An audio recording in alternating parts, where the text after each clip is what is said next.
In this world, the weak shed blood, and the strong drink it. The guy notices the game. The man speaks more calmly and asks not to forget what he taught. He orders to shoot. They shoot in no time. The animal makes a loud cry. The guy shouts, "Lord Johann." Johann Ice says they are hunting and asks who told them to break the bow. He says the bow broke so easily, and maybe it was just too weak. The man explains that it's a new bow, bought just a week ago. The man says he knew it would be like this when they suddenly decided to take up hunting, and asks why the aristocrat suddenly decided to become a hunter. Johann Ice says he would have been better off being taught fencing. He is silent, then says that there is no point in fencing until you are hired, since it will not bring in money.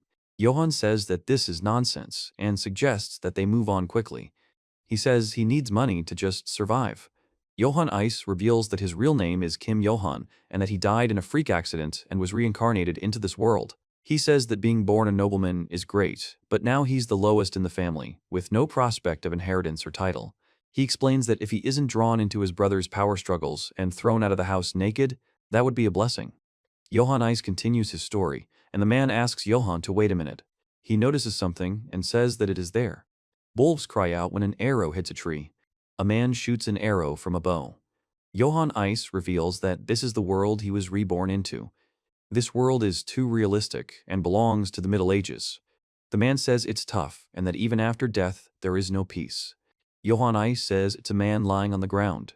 The man says they'll never recognize him.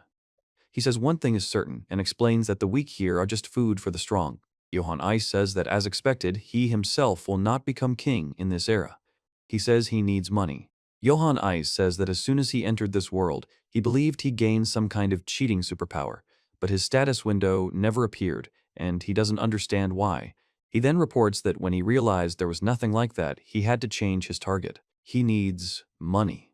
Johann Ice says that if he has money, he can get away from this property and do whatever he wants, become a merchant or even a farmer. Johann Ice says that money is power and must be collected by any means necessary, down to the last coin. The man asks Johann to look here.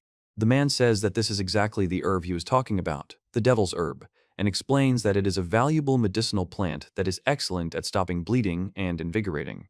The man says that hunters have enough knowledge about herbs and says that it means expensive. The man remains silent, and Johann Ice says he is taking profit. The man says it looks like Johann Ice dropped something. Johann Ice says it's not his, and that someone must have dropped it. The man says that no one else comes here and it can't be any other way. The man tells them to wait and asks if this is true. A man and Johann Ice react with surprise to a loud noise. You can hear the child screaming and asking for help. The image shows sound effects of gunshots and coughing. The man and Johann Ice react sharply to something, expressing strong surprise. A child screams and begs to be saved. Wolves howl and growl around him. The man says it's Dell, Robert's daughter, and asks why the child went so deep into the forest. Two wolves growl and look menacingly. The man says there are too many wolves, 2 of them are clearly not enough, and they need to retreat first and bring reinforcements. Johann Ice stands silently nearby. He says, "Oops," while moving forward sharply. The man with the bow expresses surprise. Joseph informs Johann that it's dangerous here and warns that these aren't ordinary wolves, but real man-eating predators. Johann tells Joseph that it's okay, he'll distract the wolves while Joseph gets Dell out. The man expresses shock and amazement. The man thinks that it is impossible that someone would volunteer to become bait for the sake of some commoner. Johann Ice says that if he had known it would turn out like this, he would have started hunting earlier, and adds that who knew there was a gold mine here. Johann Ice believes that there are at least 10 skins, and if you sell all of these skins, you can make a good profit. He says that the chicos, his money bags, should be waiting for him, and laughs. The man, amazed, says he doesn't understand what's happening.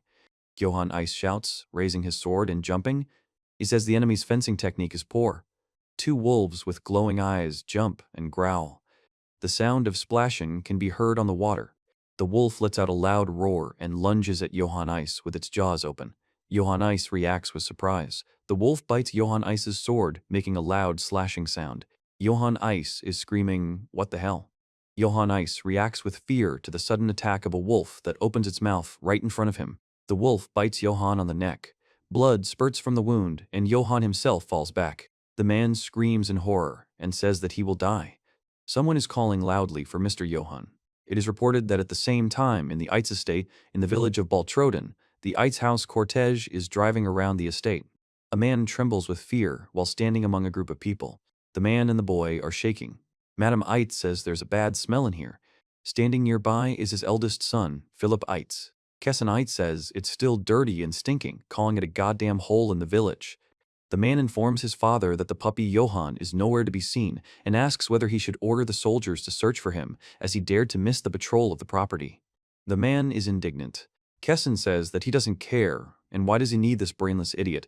He explains that he will go and die somewhere, like his mother, and he doesn't care about it. Kesson is having fun. A man on horseback rides into a village. He says he doesn't understand why there's a pile of straw at the entrance to the village. The man asks his lord for forgiveness. The man reports that these are traces of Master Johann's training, which looked unsightly, so they covered them up. My lord says that training, you say. The man says he doesn't see the point in training for such a tiny little thing. My lord looks impartial. He clenches his fist. The man on the horse says he doesn't understand what it is. The scene depicts Johann Ice lying face down, with a wolf advancing on him and another wolf standing nearby. Footsteps can be heard all around. The wolf makes a sound of confusion. A wolf grabs a man by the arm and breaks it. The man screams. Johann Ice says that swinging a sword isn't his thing, just as he thought. Then there's a loud thud, and the wolf falls, letting out a loud cry. He strikes and says that these are his cute little Lavashki. The text states that to raise that kind of money, something else needs to be done. Johann Ice delivers a powerful punch. He says that you need to go beyond the ordinary person and the limits. Joseph screams with great fear. The sound of the impact is accompanied by a bright flash of energy emanating from the mouth of the beast, which emits a loud cry. Several wolf-like creatures are hit hard and sent flying backwards. Johann Ice grabs the wolf by the throat. The image shows a dramatic sound or action accompanied by blood splatter. A man stands with a bow in his hands, and in front of him falls a dead wolf with blood from its head. Joseph says that can't be, and asks what kind of power this is anyway. Johann Ice says, how far will this all go? Johann had to come to terms with the fact that life in this world is far from sweet. The guy with rank 3 says die, degenerate, and the guy with rank 2 says that he is a homeless puppy and also snaps. The brothers, who were higher in status, reportedly constantly humiliated him, bragged about their position, insulted him, and beat him whenever they felt like it. Two boys threatened that if he did anything like that again, they would beat him to a pulp. So, Johann began to understand how cruel this world is. The only one he could rely on was himself. And then he thought. Fortunately, Johann had one advantage over people of this era, the memory of a past life in which he was an ordinary student constantly engaged in physical exercise, economics, politics, sociology, TOEIC, and nutrition for the sake of work and endless exams. Johann's head was filled with knowledge that people in the Middle Ages could not even dream of. He decided to take advantage of this. Johann Ice runs, doing physical exercises and high-intensity training. The woman asks Johann why he eats leftovers, and Johann explains that he is fine and that the leftovers are clean, listing oats, cabbage, beans, quail eggs, and so on. He created a program based on modern training knowledge and took up martial arts. It is reported that several years passed in endless training. Johann Ice delivers powerful blows on the stone surface. He trained without sparing himself. The image shows an explosion or powerful impact that destroys part of a dense forest, sending smoke and debris into the air. With each training session, his body became more and more devastating. Johann Ice says he feels good now. He reports that this power was either a blessing from God or a new test. Only time will tell. Johann Ice says, phew. He says it seems like it was the last wolf. Joseph asks Dell if she is hurt, and she says she is fine. The man says he is tired. The man says Johann Ice acted incredibly recklessly and asks if he understands how dangerous it was. Joseph says he is touched by the noble act and expresses gratitude on behalf of all the villagers for not hesitating to rush to the wild beast for the sake of a serf girl. Johann Ice says it's interesting to see which skin will fetch the highest price. He says he didn't hear what Joseph said, and Joseph says nothing. Johann Ice asks if Dell is okay. The girl says that thanks to them she is safe and is very grateful. Johann Ice says the enemy is nearby. They turn around, surprised. The image shows a close-up of a sinister eye with a bright red light and sharp teeth. Johann Ice stands facing a huge monster with glowing red eyes and an open mouth, emitting a loud roar. The man says it's a monster. The man tells Johann that he needs to run because he can't handle such a monster alone and needs an entire army. Johann Ice says he thought this was a normal medieval world, but there are also monsters here, and then asks if the monster is the leader of them. He says that he is not afraid and is ready to fight. Johann Ice says he killed the entire pack because wolf pelts are valuable these days. Then the monster's growl is heard. Johann Ice senses that the creature sees him as prey. A loud roar of a beast is heard. Johann Ice says he doesn't care. Then a sharp sound is heard, and a malevolent creature with glowing eyes and sharp teeth appears. He says it doesn't matter what kind of creature it is, and warns that its skin will fetch even more. Johann Ice delivers a powerful punch that shatters any obstacle or object in front of him with a loud sound. The stage depicts a wolf with red eyes making a growling sound. The image shows a tearing cut with blood, accompanied by a tearing sound. Johann Ice says the skin has been scratched and says the price will now drop. The sound of the impact is accompanied by an image of a furious beast with red eyes and bared teeth. The stage depicts a wolf that makes a loud and piercing howl. Johann Ice covers his ears and screams. The man holds the girl tightly, simultaneously covering her ears. Johann Ice screams. Johann Ice says he doesn't understand what happened and reports losing consciousness. A fierce battle with explosions and fire, accompanied by the sounds of gunshots and impacts, takes place on the roof. Johann Ice screams, "Ay!" twice in a row. He says what happened and asks where the monster is. Johann Ice says it's gone. He notices a man and a girl lying on the ground, and he says that everything seems to be all right. Johann Ice says he doesn't understand what happened, but the monsters might appear again, so he needs to return quickly. He says that he can't afford to lose consciousness, because then he will be killed. Johann Ice says he was so eager to sell those wolfskins. Johann Ice says that there is nothing that can be done now, and next time he will have to take a bandage. The scene depicts the moon illuminating the silhouettes of trees and bushes, while a sound is heard that sounds like zzz. Johann Ice says that it is still light in the village, and asks if all the villagers have come out to look for Dell. He says that even if it wasn't on purpose, he still saved her, and asks if it will count towards his father. A man says Johann Ice has defeated an entire pack of wolves, and calls him his successor. Johann Ice says that maybe he will be assigned to the guard, and then he will not have to worry about food anymore. Johann Ice says he doesn't understand. The flame is burning. The man announces that they have arrived, and Johann Ice says that they can begin now. Johann Ice remains silent, then says he doesn't understand what's going on. A man shouts at Johann Ice, asking where he has been, and says he dared to disappear on the day of his father's checkup. Johann Ice says he clearly remembers that she was there today. The man says it's a cheeky puppy. The man on the horse growls. The image shows a kick from a metal-spiked boot, accompanied by sound effects.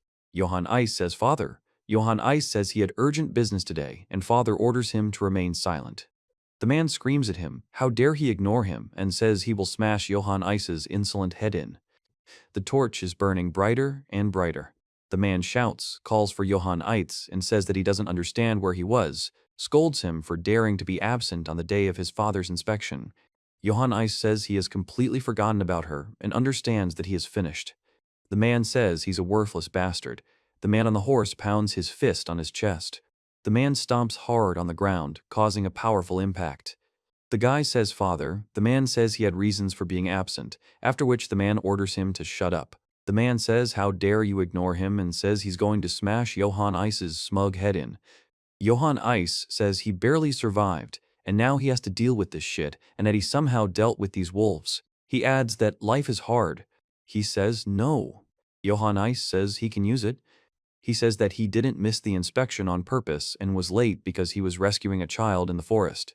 Man yells at Dell. The man says, thank God the child is okay, and that he looked everywhere for him. The man says he is very happy. Johann Ice says that Della was surrounded by a dozen man-eating wolves in the forest. He reports that he entered the battle to save the child and defeat the creatures. A crowd of men report that because of this, one of them was unable to appear for inspection, but believes that he fulfilled his duty as the son of a knightly family. Johann Ice says that if he is forgiven this time, he will continue to do everything for the safety of the estate. Johann Ice says it would be great if he were appointed captain of the guard, then he coughs. Johann S. says it's great perfect self-promotion and that he would have beaten anyone in an interview. The sound of a blow or collision. The man says that this is exactly how it was, turning to the future captain of the guard and asks where these wolves are. adding that he does not think to take his word for it. Johann Ice says, "What the hell?" Johann Ice says this with irritation and tension. He says that he is not going to give up and will fight until the end. Johann Ice says he's not lying and even met a huge black wolf. The man screams so loudly that his voice sounds shrill. The man says he doesn't believe the lies and threatens to rip Johann's mouth out. Johann Ice says he's proposing a duel and agrees to show what he's capable of. He says that even though he doesn't like his father, he is still his father, so he didn't want to fight him, but it seems he has no choice. The man says okay and says he'll see how good Johann really is. The man says to raise the sword and says that they will fight, but only with weapons. Johann Ice is silent and then says what it means to have a gun. He says he never taught him how to use a gun. The man orders Johann to draw his sword. Johann Ice says okay and then goes, "Ah."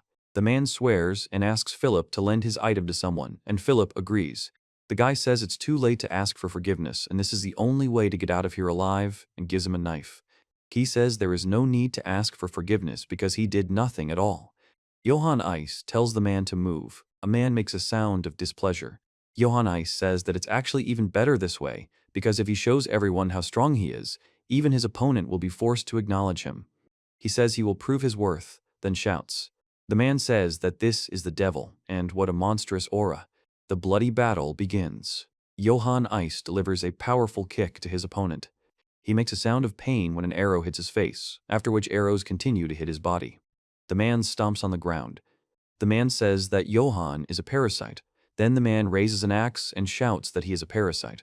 Johann Ice makes a sound of pain. A man shouts that he won't allow himself to be insulted. Another man says that the gentleman isn't joking and thinks he really wants to kill Johann. The man says he didn't teach Johann to wield a sword because he would have remained a useless piece of shit anyway. Father says that no matter how hard Johann tries, he will never surpass him. The man shouts that this is his estate, and no one will take it away from him or the emperor. Johann Ice says it's like something has fallen off his chest, and asks what's wrong with him, whether he's completely lost it from drinking. He says it doesn't matter now, and reports that he can't see well because of the blood. A man shouts Johann's name. Johann responds with a question. Johann lets out a scream. A group of people scream in horror and express shock. Johann Ice tries to fight off a man. He tries with great effort to snatch the axe from his opponent's hands. Johann Ice says he can't believe this is happening. He sits in shock. The man says to know your place. The man says that if he sees his interlocutor again, he will definitely smash his head in. Johann Ice falls to his knees, his head bowed, broken weapons lying nearby. The man begins to speak, addressing Sir Johann. Johann Ice says he can't believe it happened. He says it was mean of Sir Gazen. The woman tells Father Walberg that if anyone hears them, he'll be fine. Father Walberg says he doesn't care, he's from the Vatican and has nothing to worry about.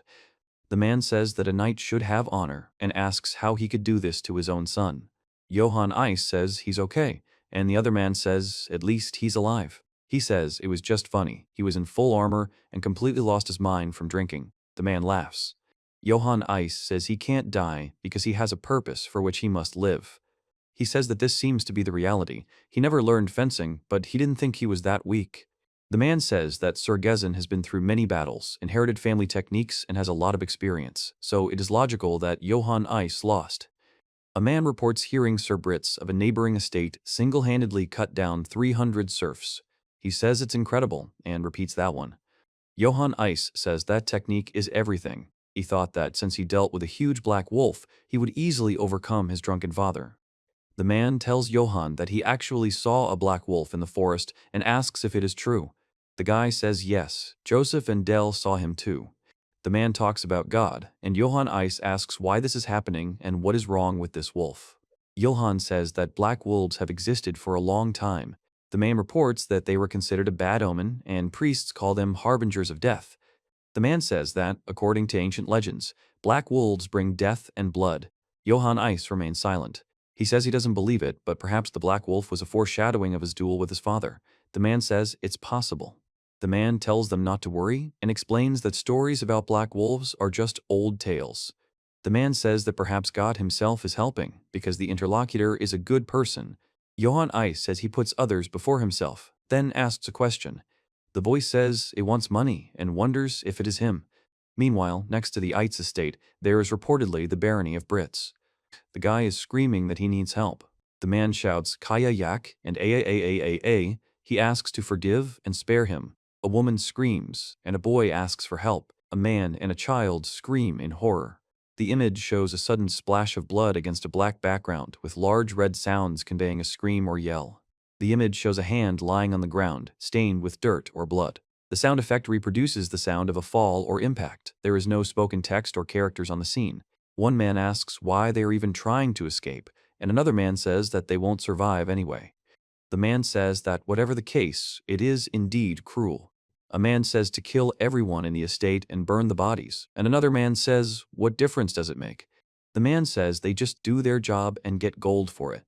The scene depicts two silhouettes against a bright light behind bars, one standing, the other kneeling, with an effect of movement or tension spreading around them. The man informs Sir Karama of that the mercenaries have completed the cleanup and hands him the Brits family signet ring. The man says that this ring is a symbol of their vow and explains that it will remind them that they are always together, no matter what. A man clenches his fist. The man says the name Brits. The man says that he heard how he killed 300 serfs single-handedly and therefore expected more, and also reports that he could not withstand 2 blows and is not even fit for a toy. Karamov announces that he is the sword of the Holy Empire and the representative of His Imperial Majesty. Johann Eis announces that he proclaims that he will punish all corrupt nobles at the behest of His Imperial Majesty and calls himself the Collector of Seals. He says that all who serve the Emperor will be rewarded with untold gold and glory. The guy in armor tells you to kill, rob, and burn them all, then tells you to go forward. The warrior reports that the next one will be the Eitz estate. Against a backdrop of fire and sparks, 2 figures collide, accompanied by a loud explosion and the sounds of combat. Then a close-up of a masked figure is shown, delivering a powerful blow. The image shows the moment of attack, in which a man in armor delivers a powerful downward blow with his sword. There is a sharp blow from the sword on the helmet, accompanied by the sounds of impact and sparks. The image shows someone gripping the hilt of a sword tightly and delivering rapid blows. A man delivers a powerful blow with his sword, causing a bright flash and flying sparks. The image shows the sound of an explosion or destruction, rendered in large red letters against a black and red background. There is no spoken text or dialogue. The scene depicts a helmet falling onto a stone floor. The sounds of the fall are conveyed through the inscriptions. There is no speech. The man makes a hoarse sound. The guy lets out a loud scream of horror. Johann Eis screams. He says he is sleeping. Johann Eis says he can't believe it happened. Ever since he saw the Black Wolf, he's been having this nightmare every day. Johann reports that since ancient times, the Black Wolf has been considered a harbinger of trouble. The man says that existence itself is a bad sign, and he sows death and fills everything with blood.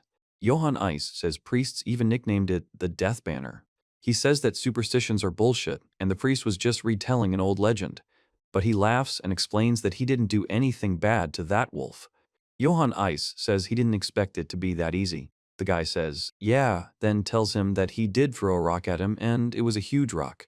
Johann Eis says it's time to stop filling your head with nonsense and start training, and then shouts that whatever happens, happens. The sound of gunshots can be heard on the hill near the trees. Johann Eis says he's a worthless brat. He responds with a question. The second-ranked man says that his father told him to sit quietly and not show himself if he wants to live, and the third-ranked man confirms this, saying, exactly. Johann Eis says he was beaten half to death, but he came back out again and acted tough, barking like a dog but unable to bite, and asks if he thinks chopping wood will make him stronger. Johann Eis remains silent. A man says that splitting a log is no achievement, and he explains that cheap tricks cannot make a common man gain real strength. Johann Eis says his father would never appoint someone as trash as his interlocutor, and that he can continue dreaming of guards calling him an idiot. The interlocutor remains silent. He says that if anyone is useful, it's only to crack their skull and feed them to the pigs. Then a fist is shown hitting a tree. Johann Eis screams as a powerful impact, accompanied by an explosion and flying shrapnel, accompanies the 2 men, their eyes wide and mouths open, expressing shock and surprise. A man punches a tree hard, breaking it into pieces. Johann Eis says that if someone says something, let them come closer and repeat it. 2 men run away. One of them says that he is fine and asks why they should come, and the other asks to wait and promises to tell his father everything. He says that they will report everything to his father. Johann Eis says that pathetic idiots can't live without using their brains at all, and explains that they should think about their future.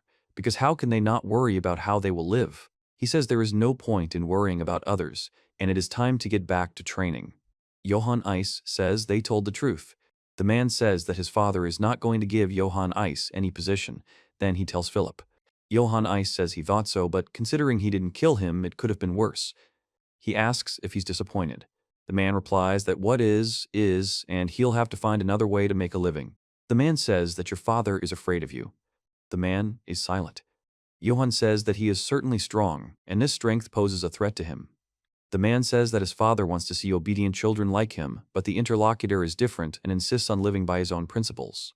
The man says his father believes that one day the power of Johann Ice will take everything from him, just as he overthrew his grandfather and seized power. Johann Ice remains silent and then says that this is nonsense. The man says to bring it here, and he confirms that he understands and answers Lord Philip. Johann Ice says he doesn't understand what it is. He says it's a simple cloak and a long sword of unknown origin that were kept somewhere in the castle, as well as a spare breastplate, nothing more. The man says that Johann Ice has had his eye on them for a long time. Johann Ice shudders. The man tells Johann that he's not like his father. Johann explains that he's not so foolish as to waste capable people and says that when he becomes lord, the man appoints Johann Ice as captain of the guard, but asks him to continue training and stop getting into trouble. Johann Ice says he never starts first. The man says that if he fails to complete the task, he will die. He explains that he cannot afford to die because he has a family. The man explains that spirits live in this forest and warns against making noise or lighting fires, otherwise the spirits might get angry. The woman explains that the spirits protect the forest and help those who respect nature. The man explains that they follow a path to avoid getting lost. Johann Ice is silent, examining the armor lying on the floor. He says that this armor is from his dream. He says that if he puts it on, he will die the same way as in that dream. Johann Ice says that for some reason he feels like he can overcome this. He says that even though he has no evidence, he touches the metal part of his clothing with his hand. Johann Ice says he needs equipment to win anyway. The man laughs. A man says it can't be and asks him to stop lying, and another man says he is indeed telling the truth. The man explains that Sir Johann killed the snow wolves but left all the pelts because a knight shouldn't be obsessed with money, and that he only drew his sword to save Dell and Joseph. Another man says that Sir Johann is noble and pure and asks. A man says Sir Johann is much more of a knight than Lord Giesen, while another man calls Lord Giesen a drunken womanizer and a pig. The first man says he doesn't understand why the pig doesn't die, since he drinks enough to drown a bull. The man says that Sir Johann should have blown off Giesen's head that very day and laughs. He says that Johann definitely regretted it, and adds that even if Giesen is his father, then what? The man invites him to drink as much as he wants, saying that he is the one treating him today, and the guy replies that there is no reason why. The man explains that Sir Johann saved his daughter Dell, after which the other men raise their glasses and toast to Sir Johann, the noble knight. A man with a mug asks who the interlocutor is and says that he doesn't remember him in their area. The man says, "Ha!" and Johann Ice reports that they were slandering the Lord right in front of a stranger. The man reports that the locals have completely lost all fear. The man says that. The character reports that he finds the story quite entertaining.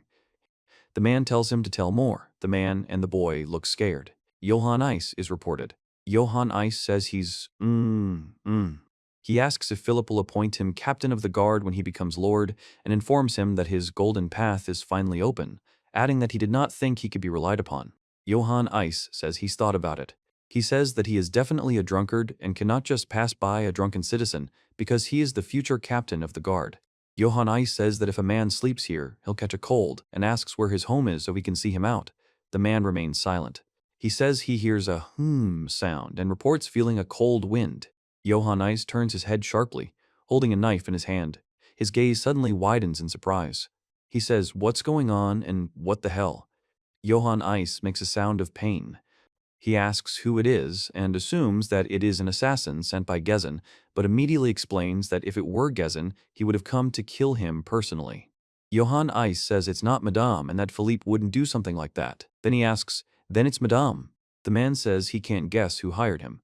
Johann Ice says he wants to know what the other person wants. He asks if the other is doing it for money, and then says that he would give everything he has just to be let go, adding that he doesn't have a penny. Johann Ice says it's not about money, he has plenty of it. He says that he is not interested in money and asks what he wants then. A man tells Johann Eitz that he will ask him a question. Johann Eitz says that if he doesn't like the answer, he'll slit your throat right here. He says the question came out of the blue and asks if he will be killed if he answers incorrectly, adding that the person asking the question is crazy. Johann tells himself to pull himself together and reminds himself that he once made it to the second round of an interview at a major corporation, despite failing the third. He tells himself that he must answer perfectly and survive. Johann Eitz says he will begin, and then tells the other person to ask his question. He says, "It's hard." Johann Eitz says that the man has a good body and that it is hard to believe that he is the son of that pig, asking if he is really the son of Gazan. He says that his life is in the hands of another, and he asks this, expressing bewilderment. Johann Eitz curses and says he doesn't know what to say. He says that sometimes a pig can give birth to a lion. The man is silent. Johann Eitz says he doesn't understand why the other is silent and asks if his answer was wrong. The man says it's ho. The man laughs. Johann Eitz expresses surprise. He says that he likes this answer. The man asks to let him go, but he refuses. The man says that Johann Eitz is now his. Johann Eitz expresses confusion and says that he doesn't understand what this even means. This man is reported to be Kaigel, the Empire's greatest assassin and poison master of the Nessos Guild. He is said to have honed his swordsmanship through countless assassinations, and because his movements resembled those of a snake, he was later called the Poisonous Serpent. It is reported that even he had problems and could not find a successor to inherit his art. The man reports that he searched everywhere, even in the Assassin's Guild, but unfortunately, he only found worthless insects who were incapable of becoming his heirs. Some showed promise, but the man says he would rather die here than tarnish his honor, and asks if his interlocutor wants him to learn the skills of an assassin. Kaigel speaks well.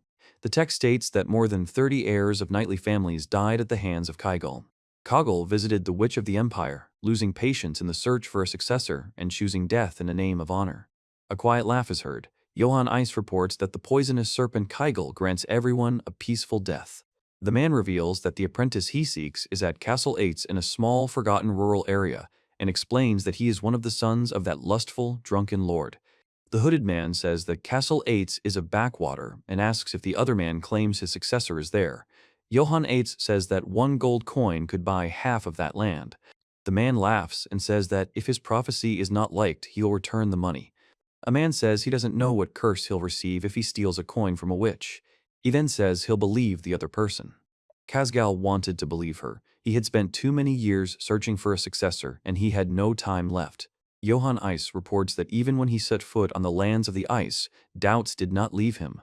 He is reported to have been wondering if there really was someone in this place who was worthy of becoming his successor. The man says that if he doesn't like this guy, he will kill him on the spot. The man says his name is Kaigel. He is the head of the Nessos Guild and explains that he no longer has time for idle chatter, so the guy will become his successor. Johann Eitz tells him to choose between dying at his hand or teaching him the art of fencing, explaining that these are the only 2 paths the interlocutor has. He says how much and what. Johann Eitz reveals how much he needs to pay to learn fencing. The man says he has enough money.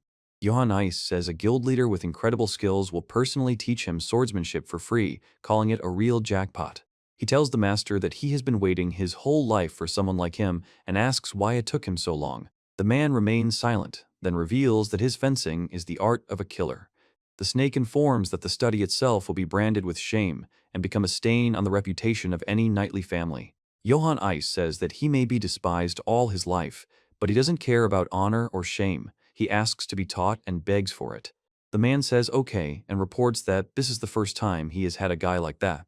Johann Eitz asks about the master. The man answers with a question.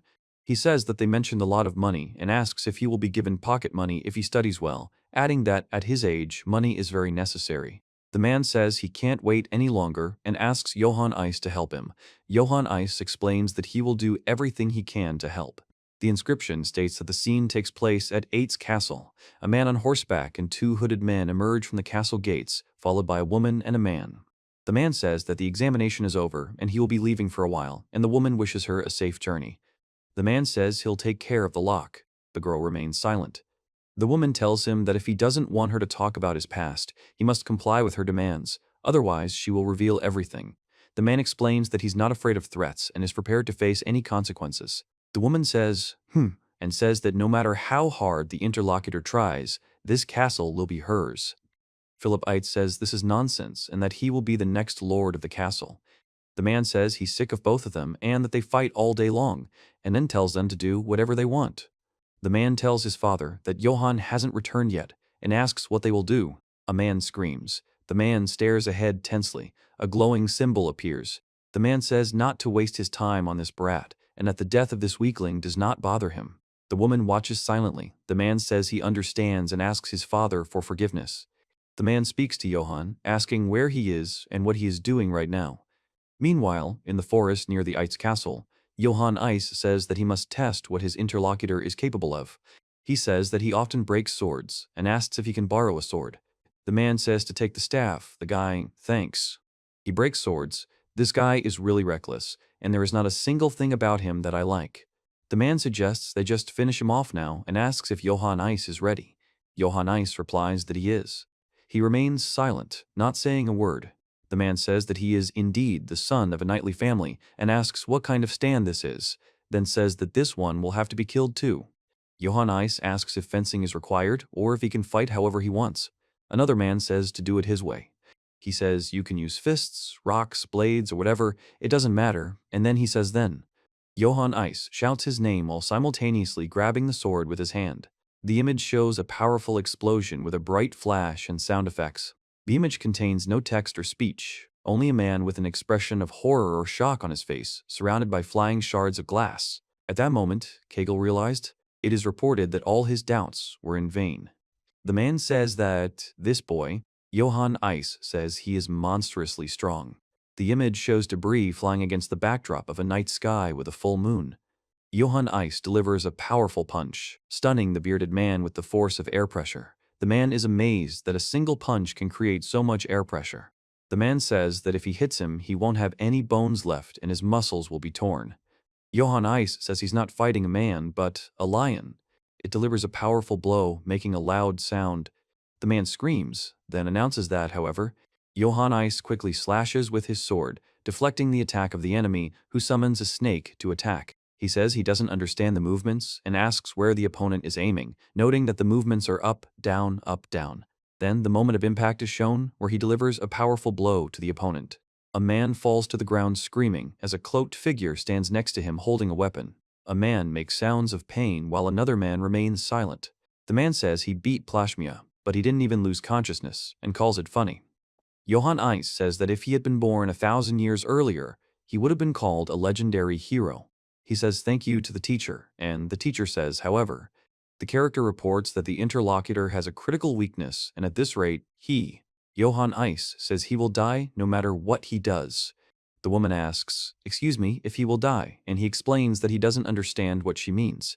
The man says that Johann doesn't know how to control himself and that this power will destroy him.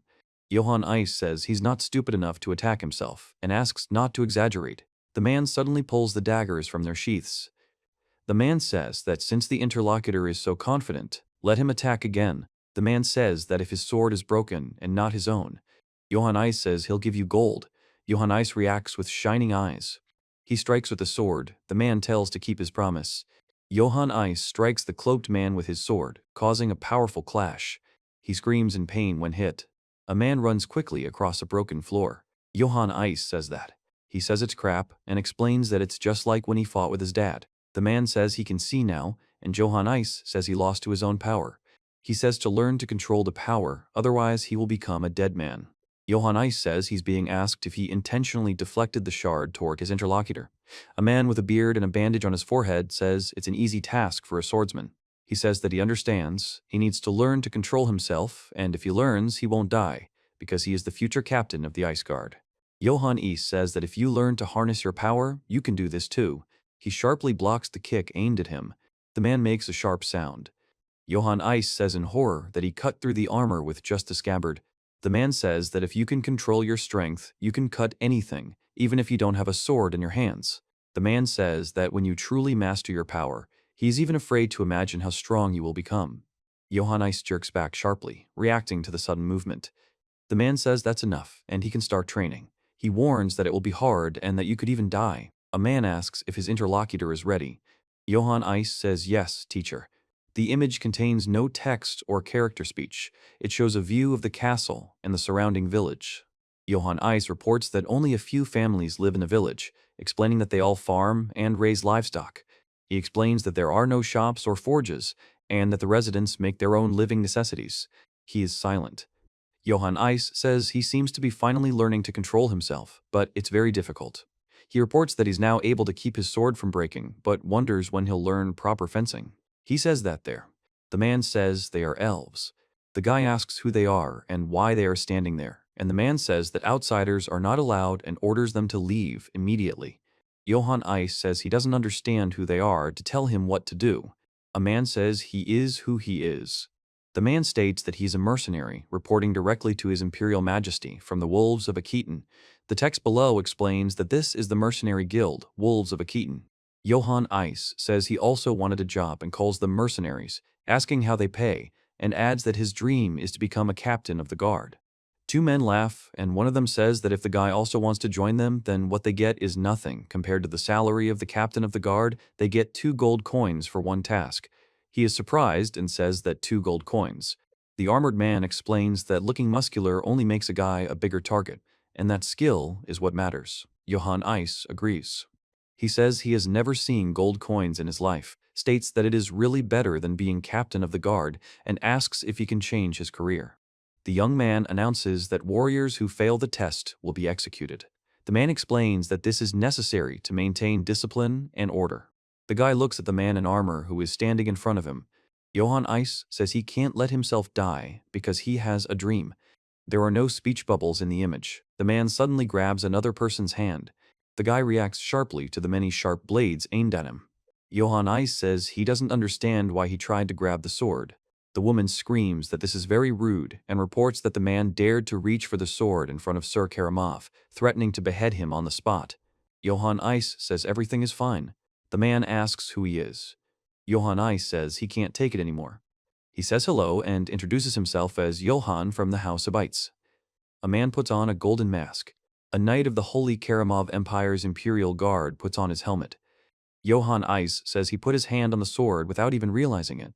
The man explains that a sword in a sheath is a symbol of honor and responsibility, and explains that he must always be ready to fight and defend himself. Johann Ice says he has never felt anything like this, not even when he saw the Black Wolf or when his father tried to kill him. He reports that his lust for murder is suffocating, as if a demon with burning eyes and sharp teeth is looming over a small rabbit. The caption states that the action takes place in front of the predator. Johann Ice says to move away because the other one is in the way. He reacts sharply with surprise. The guy asks what to do about it, and the man says that the guy is so scared. The man says to be more careful next time, and says he's not sure if he'll have a next time. Jane dares to ask Sir Karamov if they are really just going to leave him here. Johann Ice says he doesn't want to make a fuss on such a nice day. He reports that there is none yet. Johann Ice remains silent, then reveals that he is the Emperor's knight and wonders why he was brought to such a remote place. Sir Karamov is said to have arrived expressing surprise. A man runs down the hallway and asks why such a respected person is here. Philip Eights greets and announces that he is the next Lord of House Eights, then asks what brings Sir Karamov here. The woman says that Sir Karamov is incredibly handsome. The man says that the child here is John, the child who will become a true lord, and that he is his son. The woman says that if she had known about the existence of such a wonderful man, she would have married later, and then invite Sir Karamov to go inside and have a snack. The woman asks Sir Karamov to wait, and asks if he is listening to her. The man remains silent. A man punches a golden helmet hard. The elf says he's asking where Gezin is. A man, a woman, a boy, and a servant look at him. The man says that no matter how great Sir Karamov's reputation, it is improper to address Lord Gezin in such a manner. The girl replies that it is not at all. The woman says that he is the greatest knight of the empire, and there is nothing wrong with him calling Lord Gezin whatever he wants, and also says that as the lawful lady of the house she will be in charge of receiving Sir Karamov, and asks if the interlocutor has any objections. The man says this cunning woman is trying to take advantage of the opportunity to promote John as the next lord. A man shouts to shut up. Johann Ice tells everyone to get out and orders them to bring him a drink. The man says that Gezin won't come yet. Johann Ice says he'll wait inside. A loud noise is heard. He screams during the fight, striking and parrying his opponent's attacks. Johann Ice says he can't afford to lose, because then it will all be over. He explains that if he loses, his life and the lives of his loved ones will be in danger. He says he needs to concentrate, and at the same time he shouts, "Fool." Then he suddenly moves forward. Johann Ice screams in pain as he is hit twice. He is silent and makes a sound that expresses surprise or fear. The man says that if the daggers he just threw were poisoned, his interlocutor would already be dead, and asks why he didn't concentrate. Johann Ice says that recently knights calling themselves the Emperor's Knights came to this village and something is wrong with them. He states that this is the Ice family's territory and explains that no matter who they are, even the Imperial Knights should not be able to close the gates and control the entrance, as it is illogical. The man says whether it's suspicious or not, and Johann Ice asks what he can do about it. The man says that Karamov is the Emperor's personal knight, the strongest warrior on the continent and the main force of the Holy Empire, and that even his armor is legendary. Johann Ice says he is stronger than the master. The man is silent. The man says that if he had to face Karamov, he would turn around and run away without hesitation. Johann Ice says that the results of a fight will only be known after the battle. Then the man screams in pain, and Johann Ice demands silence. The man shouts that the boy should know his place, since now he can't even control his strength and is just a crazy boy who doesn't know the basics of fencing. Johann Ice says he is ready. The man sings songs, "Nah," then announces that it's time to move forward. Johann Ice screams for more. The sounds of blows can be heard in the background. He says he wants more and continues to hit. The man continues to scream. Johann Ice asks why it's not working. The man says it's not even a real sword, just a scabbard, and asks why he can't cut it. Then the man explains that it's true, a flow of power. Johann Ice says not to swing the sword blindly, but to redirect the flow and concentrate it on the tip of the sword. As he gradually learned to wield a sword, Johann gradually began to understand what it meant to control his power. The man says that this is a boy and reports that the dull sound of his sword takes on a sharpness. Johann Ice unleashes a series of rapid strikes, accompanied by the sound of impact and flashes of light. His attacks are aimed at two purple-eyed opponents who attempt to dodge and counterattack. He says that here it is, and if he uses everything he has learned so far. Johann Ice reports that he has put in the right amount of force. The man says the situation is dangerous. The guy throws a punch, and a glowing dragon emerges from it. The image contains no text or speech, but shows a bright light effect. The man says that this is a blade that was forged in an era when people did not yet know how to smelt metal, and that it was created from crystals mined from the depths of the earth. Johann Ice says he cut. He says that he did it, and now he has completely captured this feeling, and also reports that it was not even difficult, and laughs. The man remains silent and thinks it must be blind luck. Johann says yes in response to being approached. The man says that this time he will not hold back and orders to attack again. Johann Ice emits powerful energy, forming a glowing blue and purple vortex around himself, which takes the form of a dragon and rushes forward, attacking the enemy. The man jumps up sharply, waving a dagger. Johann Ice says he won and won again. The man remains silent. The character expresses surprise and bewilderment, wondering what kind of boy he is. Johann Ice says he clearly only taught him how to control his power, but he's already fluently using the secret sword technique, Snake Tongue. He explains that he mastered the technique perfectly after catching a glimpse of it on the very first day he met him. The man says that he uses her even better than he does. The man is silent. The old killer's experience told him that, unless a miracle happened, Johann had already become someone he couldn't defeat. The guildmaster of the Empire's strongest assassin guild, Nessos Kyagle, quietly muttered. Johann Ice says he has learned the technique and provided himself with food, but in his thoughts he notes that he is a ridiculous boy. Johann announces that his lessons are over and he will leave at dawn. Johann Ice says all he's done is learn how to use a sword and asks how it ends. The woman tells him he already has everything he needs. The man says he hates to admit it, but another man became stronger than him in less than a week. The man says he is content as long as his fencing skills don't disappear and continue to grow, and tells him to live as he pleases from now on. Johann Ice says he did a good job. He gives his name, then asks if they are really leaving. He confirms that he has never stayed in one place for too long. The guy asks if he's a killer, and the man replies that no, that's just who he is.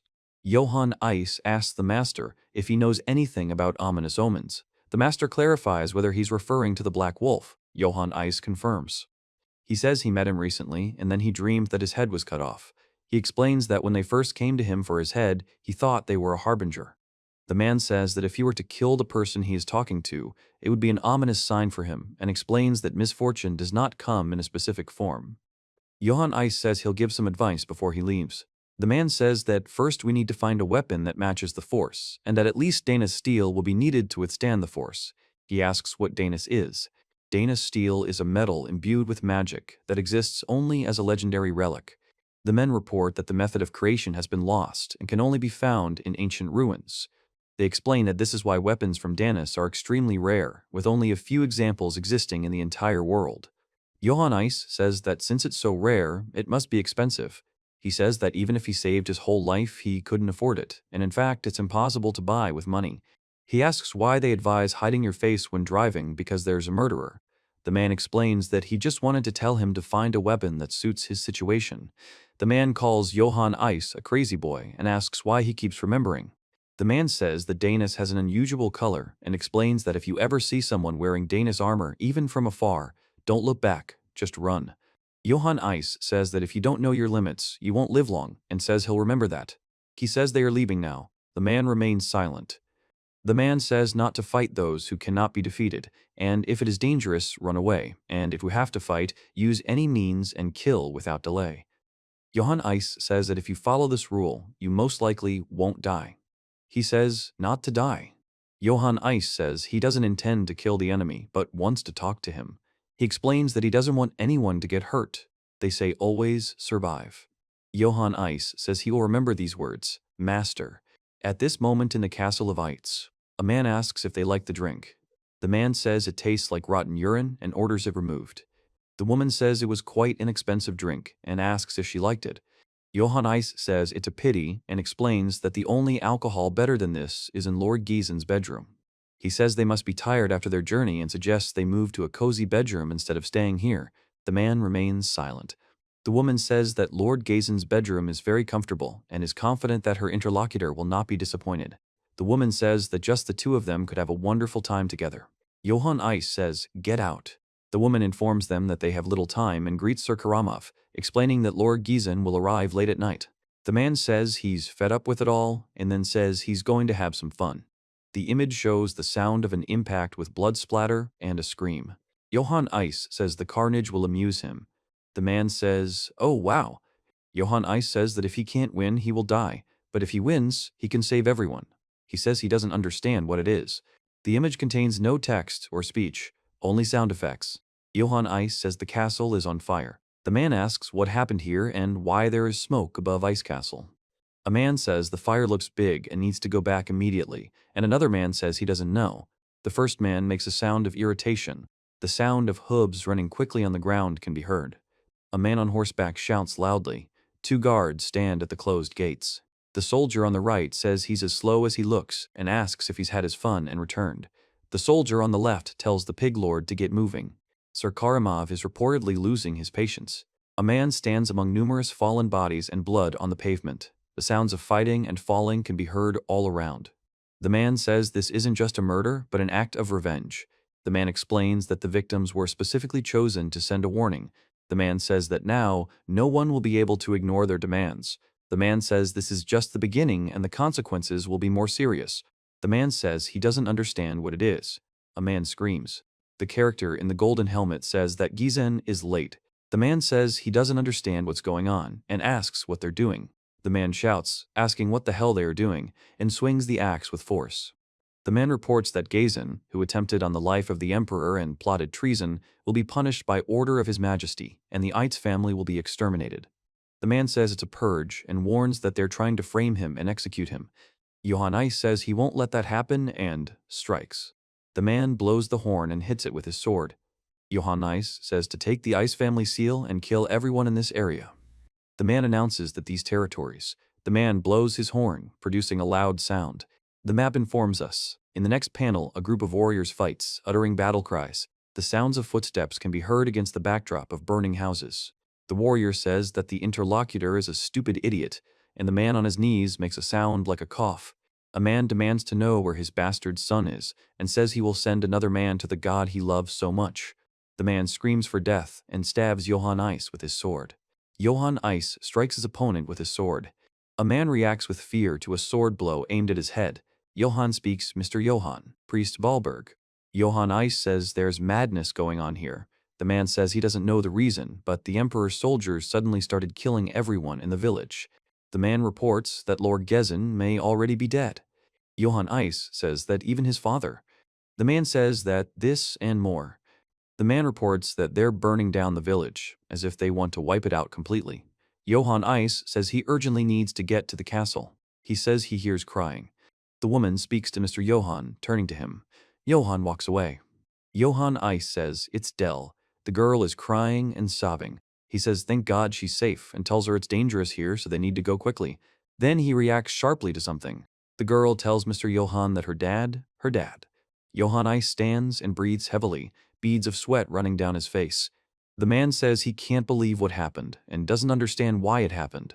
The man explains that he always tried to protect his loved ones and didn't expect such a tragedy. The man talks about happy moments with the girl that can no longer be regained. The man kneels silently, embracing. Johann Ice turns around abruptly. A woman says that a baby is coming soon. A man with a beard says that it will be great. The guy smiles, and the boy rejoices and waves his hand. There are no speech bubbles in the image. The characters are lying motionless. The man on the right announces that today will be fun, while the man on the left says he hasn't seen such celebrations in a long time. The man in the center, holding a raised glass, says he'll drink to everyone and wishes them all a good mood. The men behind express joy and approval. There are no speech bubbles in the image, only the sound of footsteps. The man and Johann Ice are lying on the ground, Johann Ice wounded by an arrow. He says that if he can't protect those who are dear to him, then he can't be called a human being. Johann Ice tells Dell that it is dangerous to stay alone and advises him to stay with the priest Walberg. He says everything is fine. Johann tells Mr. Johann to stop and asks where he is going. The man says that you can't go there and tells you to run. Someone is calling loudly for Mr. Johann. Johann Ice says this is the end. A man reports that he has died. Lord Gezin Ice was reportedly executed for treason against the Emperor, and anyone attempting to retrieve the body without permission will be punished. It is reported that the Knight of the Imperial Guard Karamov will be executed on the same charge. The man says this guy is the son of a bastard. The other man asks, what exactly? The man says he thought he had run away and asks if he came back because he was tired of living. Johann Ice delivers a powerful blow with his sword, accompanied by the sounds of collision and a strong impact. The image contains no speech bubbles or characters, only a red cape with a symbol on the ground. There is no text. A man delivers a powerful kick to his opponent. The first soldier says that this puppy has no right to do such a thing. The second asks why he is frozen and orders to kill him alive, after which Johann Ice looks forward. A man screams in pain as he is struck by a sword. A man screams in pain as he is struck by a sword. A man makes a sharp sound of pain as he is pierced through. A man makes a loud scream. Johann Ice asks himself why he is doing this and why he is going to the castle. The man says that Father Walberg was right and explains that he needs to run away. Johann Ice says that if he goes to the castle now, it will just be a senseless death. He says it's him. Johann Ice tells Philip that he is alive. He is silent. The man asks why he came back. Johann Ice tells him to run quickly, but the man tells him that if you stay, you will die for nothing. The man says that when he one day becomes a lord, he wanted to give this away and wanted it to. Johann Ice says he can't afford to die here. He says that if he can't win, he will die. The man in the cloak says he can't let Johann Ice die because he has an important mission. Johann Ice says he's tired and can't fight anymore. The man says he can't let Johann Ice die because he's too important. He says he's not afraid of death and that his time hasn't come yet. Johann Ice reports that his opponent is an Emperor's knight, and even the master ordered him to run without looking back. The man says he can't afford to make a mistake because this isn't just a game. Then the man says he has to get it right. The man confirms his consent. The man announces that the moment has come. The image contains no text or speech. A man in armor stands with a clenched fist against a backdrop of red flames and sparks. A man opens the door and enters. Creaking sounds can be heard. A man announces his arrival. 4 armored soldiers react to his appearance. The man says, "What the hell is this bastard?" and asks how he got past the guards. The man delivers a powerful blow and announces Karamov. The man yells for the enemy to come out and delivers a powerful blow, knocking back several enemies. The foot suddenly steps on the ground. The man is breathing heavily. Blood drips from the leg on which the runes glow. A warrior in golden armor reports that Gezin and Truth's son has escaped. A character in a golden helmet reports that Johann Ice was standing in front of the castle. Johann Ice says he's not in the mood for pleasantries right now. The man says to consider him just a very angry guy and calls the other a jerk. Johann Ice says that if the interlocutor had run as far as possible, he could have survived, and reports that he does not seem to value life very much. The character says, okay. The man says that if he is so impatient to die, then let him come. The man says he didn't have to ask, and then says he was going to anyway. A furious battle ensues on the rooftop, accompanied by explosions and sparks. Johann Ice delivers a powerful blow, causing a massive explosion and a flash of fire. In the next shot, he continues the attack with a swift sword strike. A man delivers a powerful blow with a club, accompanied by a loud sound. A man in armor and a man with a bandaged arm clash their swords in a bright flash. There are no speech bubbles or text in the image, only a sword. No one speaks. The image does not contain speech bubbles or text for retelling. Movement or collision of metal objects is visible. The sound of sword striking sword is heard. The man falls back, throwing his sword out of his hands, and Johann Ice delivers a powerful blow with his sword. The man makes a quick strike with his sword, creating circular marks from the weapon, then suddenly rushes forward with a cry. The man says, "It's fun." The image shows the clash of two swords, accompanied by the sound of impact. A warrior in armor raises his sword to strike. A man in armor delivers a powerful blow with a sword to an opponent. The scene depicts the moment of a strong blow or cut, accompanied by sound effects. A man in armor stands still as large rock fragments explode and fly apart around him. The man says it's curious. The man reports that it is incomparable to Brits. There is no text or speech in the image. A man screams as he falls down with force. Johann Ice says it's really fun. The character in the golden helmet says to please him more, and the character in armor with white light in his eyes calls him an Itsevsky bastard. A man in a helmet delivers a powerful sword blow to an opponent in golden armor. The image shows the moment of a strong impact, accompanied by sound effects. Johann Ice delivers a powerful sword strike to his opponent, who reacts with surprise. The scene depicts the sound effects of the impact. The man in the cloak suddenly raises his hand, and the knight in golden armor steps back. The boy let out a cry of pain. The man stood in front of him, motionless. The man reports that the Dana's armor has cracked. The man explains this while leaning on his sword and shaking. A man with a bandaged hand takes a sword.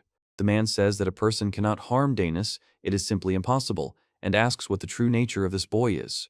A man in armor with a sword in his hands quickly strikes. A man and Johann Ice are fighting, throwing punches at each other. The man says he can't believe it and has never even heard of such a thing. The man strikes from above. The text states that, however, the sounds of strong blows are heard on the stage. The image shows a fight scene where a character in dark armor with glowing eyes delivers powerful blows accompanied by the sounds of collisions. The man says he's just a strong ignoramus and swings his sword like a log. The image shows the moment of attack of a character in armor with a horned helmet who strikes with a sword. A man delivers a powerful blow with a sword, accompanied by the sounds of impact and breaking. The image shows someone quickly stepping on the ground, creating a sharp impact sound. Johann Ice reports that his predictions were correct and explains that, although the shot was simple, he was unable to block it properly. The man reports that he swings his sword purely by instinct, without any technique, and asks if perhaps he never learned true swordsmanship from Gazen. The voice tells him that there is a dangerous guy in front of him and that the fight should be finished quickly. The man reports that when he uses his knife again, the blades clash. The image shows the moment of a sword strike on the enemy's head, accompanied by the sounds of impact. The man grips the hilt of the sword and delivers rapid blows. Johann Ice delivers a powerful blow with his sword. The man shouts, "Come here, puppy," and raises his sword to strike. The man is amazed and asks what's going on. The masked warrior suddenly attacks the man, slashing with his sword. The image shows a huge, glowing, clawed paw with sharp claws slamming down, accompanied by sound effects. Johann Ice delivers a powerful punch that causes a bright flash and a powerful explosion. The scene depicts a powerful impact, accompanied by the sounds of collision and destruction. A man stabs an opponent in golden armor in the stomach with his sword. Blood spurts from the wound, followed by a sharp sound of impact. The sounds of blows and screams come from a masked creature. In the reflection of the creature's eye, a clenched fist of Johann Ice is visible. The image shows a powerful punch, accompanied by a motion effect and a sound effect. The man delivers a powerful blow to the demon's chest, causing a glowing stream of energy to erupt from the wound. The guy delivers a powerful blow to the enemy, accompanied by an explosion and a sound of impact. The image contains no text or speech from the characters. It shows a close-up of a helmeted face with a wide-open mouth from which black liquid or smoke is emitted. The image shows a sharp object being driven forcefully into a stone floor. A man in armor is hit in the chest, blood spurts from the wound. The man is breathing heavily. Johann Ice says that this is Kegel's assassin style and explains that he hid his skill. He says that he is completely relaxed. A man in armor spews blood. The sound of impact accompanies the action. A word expressing a scream or exclamation is written in large letters. The image shows the sound and action of liquid, likely blood, falling onto a stone floor. The man makes a hoarse sound, and Johann Ice breathes heavily. He says he can't afford to die here. A man in armor leans on his sword, falling to his knees. Johann Ice says he turns to someone and asks why they did it. He is silent, and then says that everything is for the sake of His Majesty, the Emperor. The voice states that the Holy Empire is now more unstable than ever, and explains that His Majesty has drawn his sword to restore order. The man says that the name of this sword is Karamov. Raucous sounds and loud laughter are heard. The man says he's impressed with Johann Ice. Johann Ice says he has spent decades on the battlefield and met countless knights, but he has never seen one as strong as his interlocutor. A voice tells Johann that they are going to the Empire together. Johann Ice says that His Majesty now needs a talent like his interlocutors. The man speaks of imperial gold and glory, endless fertile lands, and also announces that the Emperor himself will knight him. Johann Ice says to become his Emperor with him. He says his name. Johann Ice remains silent, then reveals that it is about imperial gold. He says it's funny, right? Johann S. says he always dreamed of this kind of life, and that now he doesn't feel anything. He says he refuses. Johann Ice says he can't let anyone die. He says he doesn't understand what's going on. Johann Ice says the man killed not only his brothers, but also defenseless people who did nothing, and calls him an asshole. A man speaks the word of the people. Johann Ice says he is turning down the offer and asks if he is really being rejected for that reason. The image contains no speech or text, only a close-up of a mouth clenched between teeth and sound effects. A man says he killed a couple of serfs and asks if his interlocutor's mother was one of them, and then says that they are just bugs and weak. The demon says that the fate of the weak is to shed blood, and the strong is to feed on it. Johann Ice says he can't afford to die here. The man asks the master to forgive him this time, clenching his fist, from which blood drips.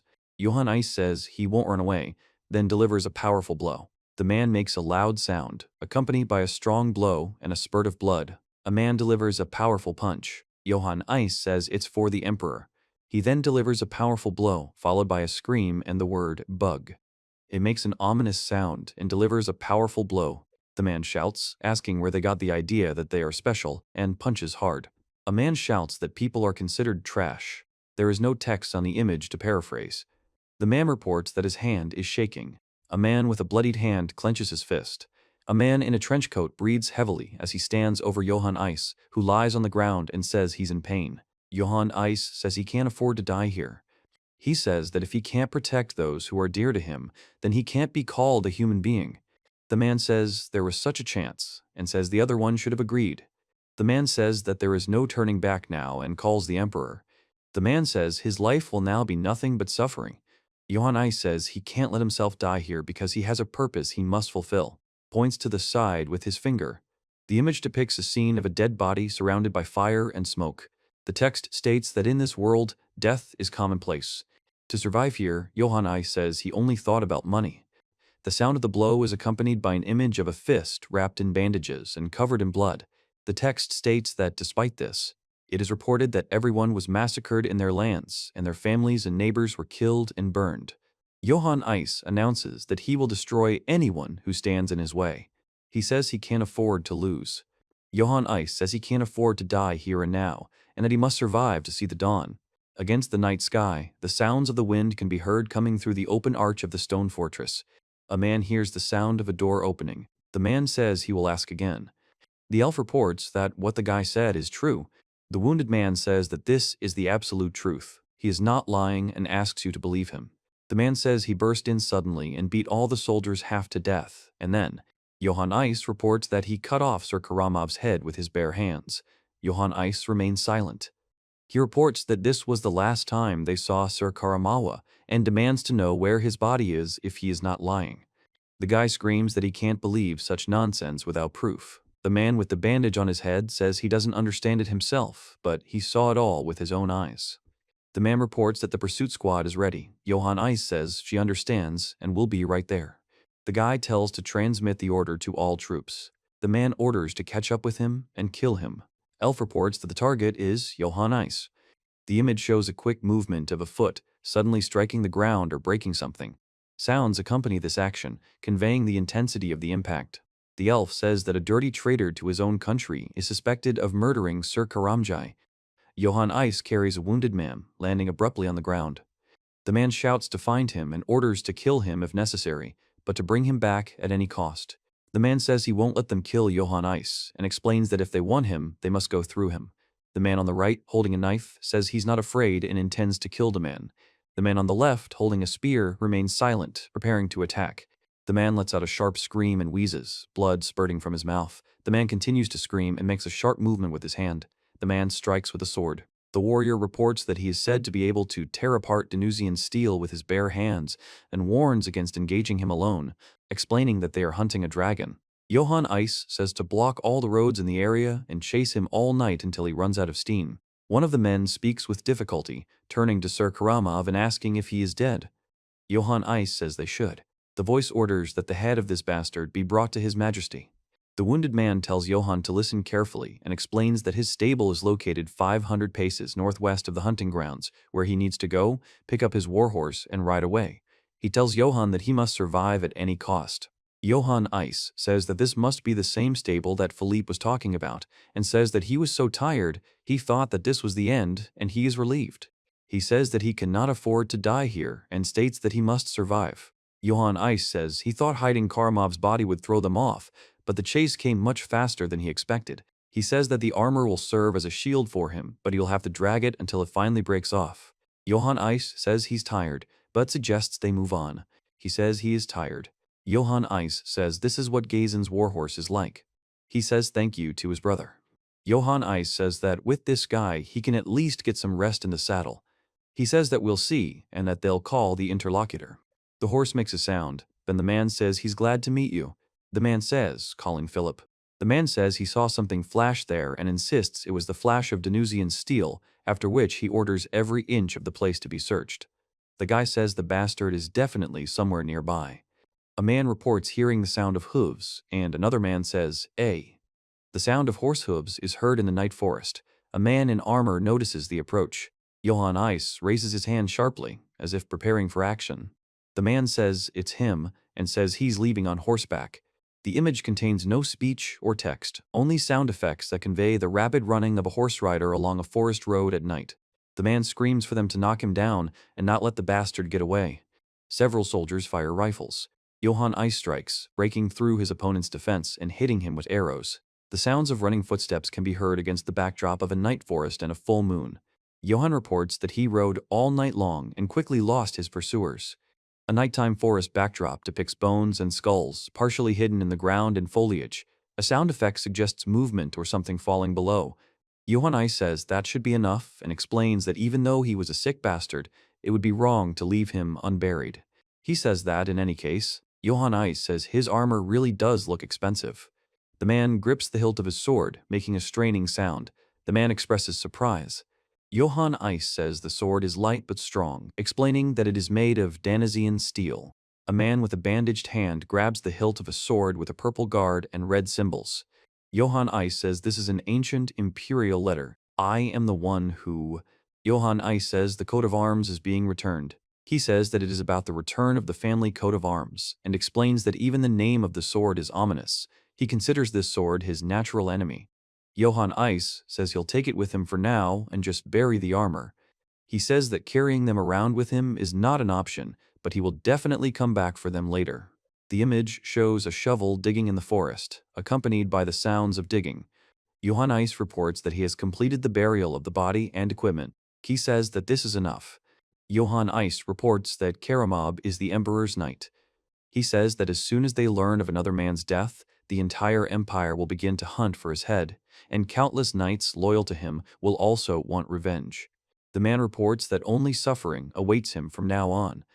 Johann Ice says his life was hell long before he beat someone to death. He says he's so tired his hands are shaking and he'll take a little rest and think. He reports that the Eitz estate has been burned to the ground and he doesn't have a single coin left. He can't even sell his magnificent armor. He asks what? Johann Ice notices the appearance of ominous red eyes behind him. It makes a sound that expresses effort or tension. Johann Ice sees a black wolf. He says it's crap and explains that right now he's completely out of strength. Johann Ice says that in this state he has no chance. He doesn't even have the strength to hold a sword in his hands. He says that we need to get to the horse and somehow escape. Johann Ice says he found his horse. The warrior reports that they have caught the bastard's horse and that he himself must be somewhere nearby. Johann Ice says that these are Akatan's wolves and asks if they are already here. The man points his finger and says he heard a noise in that direction. A group of knights aim crossbows at a man standing in the bushes, illuminated by a flash. Johann Ice says, "Damn, there's a monster in front of him and a chase behind him." He says there is no way to salvation. Johann Ice screams while fighting a massive creature. A fierce battle takes place on the stage, in which one of the fighters delivers powerful blows, tearing weapons and wounding opponents, causing blood to burst from their mouths. The image shows a demon with glowing red eyes attacking knights, one of whom screams in pain.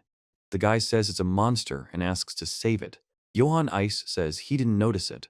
He says that it doesn't matter now and the way is clear, this is his chance. Then he stands up abruptly, leaning on his sword. Johann Ice says that we need to run, and if not now, then he is dead, after which he screams. He screams and rushes forward with a sword in his hand, while a black creature rushes after him. The image shows a kick, accompanied by the sound of impact. A man screams as his horse rears up. A man rides a horse along a road at night. A man explains to a boy what to do, and the boy listens and writes. Johann Ice races on horseback. A man says that apples are 10 coins each, but he says that he has 20 coins. Johann Ice looks ahead. The sound of rapid footsteps is heard. He says he can't afford to lose. He then raises his sword and shouts that he won't back down. The man reports that he killed 2 dogs. The man says it's impossible. The woman says it's impossible. The man explains it's impossible. Johann Ice says he can't believe what's happening and that this is the end. He says that if he can't win, he will die here, and asks to be allowed to fight. The man says that he won't be able to win because he is not a man, but a monster, and explains that monsters cannot defeat people. He says that the image contains no speech bubbles or text, except for the inscription at the bottom. The inscription refers to the land of Ayuwa. A man is breathing heavily while lying on the ground. The scene depicts a huge black wolf with glowing red eyes, standing against the backdrop of a night forest with the lifeless body of a man lying nearby. Johann Ice says he can't afford to lose, because if he loses, he'll die. The man is silent. The man says that the devil. Johann Ice says there is an outpost here too, and all escape routes are blocked.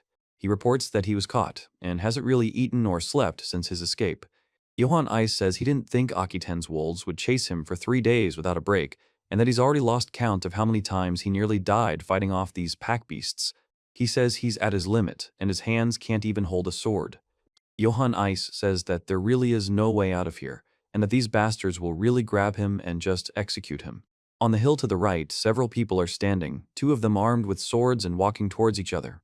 He is crouched below, looking tensely ahead, and hears approaching footsteps. He expresses bewilderment. The men are driving a merchant cart with armed guards. Johann Ice reports that it's a merchant cart with armed guards and asks if it's a merchant caravan. He says he has an idea, and says he will pretend to be one of them. Johann Ice says that if he blends in with the crowd, he won't arouse suspicion, and with their help he will pass through the outpost. The sound of shaking chains can be heard against the backdrop of the sunset.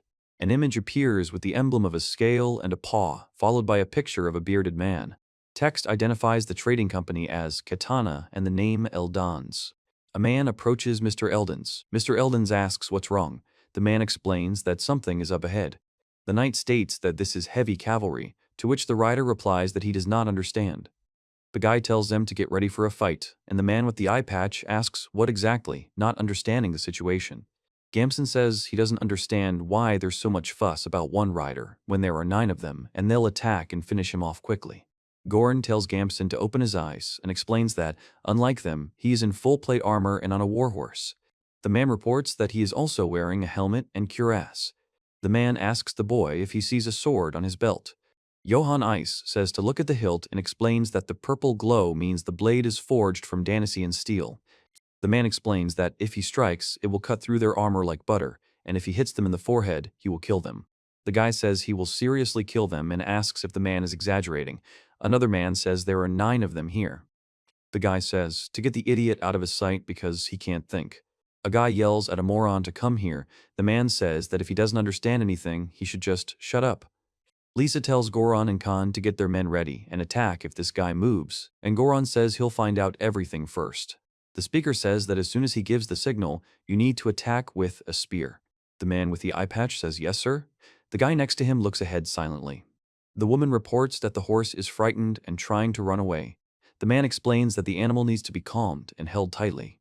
The man says to listen to everyone. As soon as the fight begins, knock the enemy off his horse and then calmly hit the cracks in the armor. Eldons of the Ketna Trading Company greets and states his affiliation, while the armored man says he would prefer to avoid misunderstandings and asks for the other man's name. Johann Ice says he can't believe it's a cat person. A man is breathing heavily as a group of armed men approaches him. The man says he can't believe it happened. Johann Ice says it's bad that he suspects him because of his appearance and that his vigilance needs to be lulled. The man wishes for the blessing of the gods. Johann says his name is Johann and explains that he's in this condition because he was attacked by bandits on the road, but asks him to take it easy. Johann Ice tells those gentlemen who are staring at him not to attack. The cat-like character laughs and says he was terribly rude, then asks for forgiveness and explains that as a merchant he must always be prepared for the worst. The man on the horse says he understands, and therefore, the man in the cloak asks what exactly. Johann Ice says the attack has left him penniless and asks to join their caravan. He says that if they give him some food and a place to stay, he'll help with security. The man notes that he looks strong and doesn't seem suspicious. The man says they have reached an agreement. The old cat says they are heading to Marseille, a long way, and advises them to get to know the mercenaries. Johann Ice says to accept his sincere gratitude, and the man asks where Marcel is. The guy asks Johann Ice what's going on. He explains that he's just a traveler who's going with them, but asks them to keep a close eye on him. The character with the eye patch says to kill without hesitation at the slightest suspicion, to which the other man replies, "I understand, sir." Johann Ice says that's good, now we need to get through the outpost. The sounds of horses and carriage wheels can be heard against the backdrop of the sunset sky. The man says that someone is approaching. The warrior tells them to stand still and tells them that they are Akatan's wolves, and also explains that if they want to pass, they must not resist and must allow the inspection. Johann Ice reports that he has finally reached the outpost and hopes to slip through unnoticed. The elderly man announces that he is Eldons from the Katana Trading Company and has dealt with Akatan's wolves before. He demands to speak to the chief. The man with the red scarf responds with surprise, mentioning the Katana Trading Company. The man says this is the same Katana, whose head office is in Marseille, the center of trade. He explains that the city of Marseille is a place where even the emperor is afraid to set foot. The man says he is glad to meet Mr. Eldons and that they are simply following orders, looking for a fugitive trader, asking for understanding. Johann Ice says that this is a trader on the run and that these bastards actually set up a post to catch him. The man shouts, demands to take off his helmet and show his face. The man curses, then explains that he has problems with his face. One of the men says that perhaps the mother squeezed too hard during the birth and demands to see her contorted face so he can film it, after which all 3 laugh. Another man starts to speak, but doesn't finish. The man says that his interlocutor is hiding something. Johann Ice says he can't believe this happened and says everything he changed now. He says that he can't afford to lose because it would mean death. Johann Ice says that if it comes to that, we'll have to fight. He grabs the hilt of his sword. The man shouts, "Stop!" The man and he react to the shout with surprise. The cat says he's asking if they dare suspect the Katana Trading Company. The soldier explains they're simply following imperial orders. The cat shouts that he ordered the commander to be called. The cat-face character says that if there is another outburst from them, he will file a complaint with the captain. The character reports that he is personally in the Marseille branch. The man remains silent, then tells them to let him through. The man says that the shopping center. The man says the bastard was lucky. Johann Ice sighs and reports that there was no fight. The man reports that he has finally escaped. A hooded man walks down a road, with several warriors standing behind him, watching the smoke on the horizon. An officer reports that enemy troops are retreating and orders them not to be allowed to escape. A man in the shadows explains that they need to prepare for the next battle and hold their positions. The guy tells everyone to check their equipment again and explains that the seniors and new recruits are on night guard duty. The man says, looking at the scroll. The fire burns and crackles. Johann Ice says that the interlocutor has nothing special to do and advises him to go to bed. He says, "Thank you." Johann Ice says he is alive. The man says, "It's a blanket."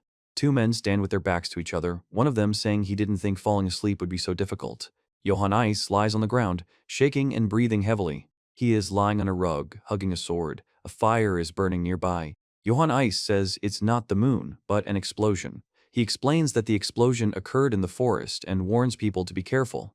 A man screams. The man says to prepare everyone, then tells them to surround the enemies from the hill and strike together. The man says he is a senior sergeant. During tactical exercises, the battalion successfully defended a train, holding off a large simulated enemy force with a small detachment. Kim Johan demonstrated outstanding tactical acumen and became a role model for other soldiers. The battalion commander, Lieutenant Colonel Kim Johan, asks for me to come forward. He informs me that in connection with this, he is being awarded a commendation and a 4-night, 5-day leave. The guy shouts that there is. Johann Ice says the army is his calling and that it's simply amazing. He says it's a good thing he studied strategy and tactics beforehand. He says the management culture is outdated and backward, the shifts are brutal, and the conditions are hellish, sometimes hot, sometimes cold. He reports that the worst part is the salary is less than a rat's tail. Johann Ice says that this won't do, and he leaves. The man asks where he's going and explains that it costs 1 ruble to get in and 2 to get out. Johann Ice cries and says, "Boo!" He says, "Damn it all." Johann Ice says it was a dream. He says he is not going to give up. Johann Ice says he didn't even get much sleep due to the army nightmare and reports that his whole body aches. He says he doesn't understand what's going on. Johann Ice says, A man delivers a powerful punch. Johann Ice reacts sharply to the approaching object, his eyes widening. He grabs the arrow and prepares for action, sweating and looking tense. He says it's an attack, and those bastards are coming for him again. Johann Ice says he thought he got away with it and says he needs to warn the mercenaries first. He shouts that it's an enemy ambush. The man and the boy react with surprise and alarm. The man reports that this is an enemy ambush. 5 minutes before the enemy is discovered, the man says he wants to ask. The guy says it would be fair to put the cavalry on patrol and asks why they're the only ones working like crazy. Johann Ice calls the guy Gamson. The man with the eye patch tells him to shut up already, and the guy responds by saying, the man says they're offering to entrust their security to some guy they don't even know, and explains that he could slit their throats, take their supplies, and escape while they sleep. The man says that if you don't learn to see the essence and continue to behave carelessly, you won't last long in this job. The man says that he is, and asks a question. The man says that he didn't become a mercenary to rot in some wilderness. He wanted to live like a real man, but the man says that if he had known that Goran's mercenaries were a bunch of idiots who couldn't do anything and froze at the sight of a single armored horseman, he would never have joined such a scumbag. A man with an eye patch says that the person he is talking to mumbled something and asked if he is tired of living. A man says it's an enemy ambush. Then another man repeats, it's an enemy ambush. A man and a boy notice arrows flying towards them. The man shouts, "Get down," and delivers a series of blows to the guy lying on the ground. The man reports that the rain of arrows has stopped. A man with an eye patch tells Gamson to call the others. Gamson screams, tears and sweat streaming down his face. The man says he's a son of a bitch and shouts, "K-A-N." Johann Ice says, thank God he's safe. The man reports that arrows came flying and it was an ambush. The man asks where Gamson is, then says he'll tell him later and asks if Eldons is okay. Johann Ice says he's hiding under the wagon and, in any case, get ready for battle quickly. He tells Doron and Khan that they need to form a circular defense around the cart, since it is unknown from which side they will attack, so they must stick together and fight. Johann Ice says that he imagines himself to be their employer and immediately asks what that means. The man says they can take care of themselves and advises them to worry about their own skin. He listens. Johann Ice says he is shocked and exclaims in disbelief. The man orders the shields to be raised for battle, and he tells everyone to prepare for battle. Johann Ice tells Khan that he has been in similar situations before and asks him to give him a shield too. The Cav reports that they themselves do not have enough shields and categorically refuses, urging them to think for themselves how to survive. Johann Ice says, damn, they don't trust him at all. He says he can't believe it happened. A group of armed men shout and run forward with weapons and torches. Johann Ice asks who these guys are and if they are Akatan's wolves, and then wonders if they are just a gang of robbers. The man shouts that it is now, and orders all troops to attack. Several men with weapons and shields rush forward shouting. Johann Ice says that if everyone rushes into battle, then who will guard the cart, and exclaims that. The man shouts who they are and how dare they attack them while fighting. The man shouts that there are more of them and orders them to crush their opponents with numbers. The man tells them to hold the line and warns that if they retreat, it will be the end for them. A man shouts to shut up and punches Johann Ice. A man shouts, Captain Goran. The man screams die and stabs Johann Ice from above, who lies on the ground and parries the blow with his sword. Johann Ice talks shit and throws a powerful punch. He delivers a powerful blow with his sword of purple energy, repelling the attack of a group of armed men. The man says, two men are fighting with swords. One of them says something, and the other asks, what? The man expresses fear and remains silent. Johann Ice says he doesn't understand what's happening and reports that the sword was cut in half in an instant. A group of men with swords rush forward, ominous red energy with runes emanating from their weapons. The man notices with horror that the runes engraved on the sword are absorbing blood.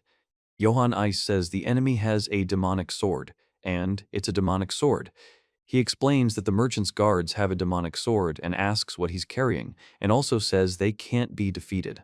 He tells everyone to listen to him, says that he is from the ice house, and asks who they are to attack him. The man says he's a nobleman. Johann Ice reacts in horror. He says that he only changed Ice's last name slightly and asks if there will be any problems because of this. A man shouts that it's Ice's house and says he doesn't know what kind of house it is, but that means he's a nobleman. Another man whispers that if he's using a demonic sword, his family is definitely not a low-born one. The same man says they're dead for messing with a noble house. Johann Ice says, answer the question. The man says to surrender now, or Johann Ice says he wants the enemy to fall by this sword. A man shouts, warning them to think carefully, bastards.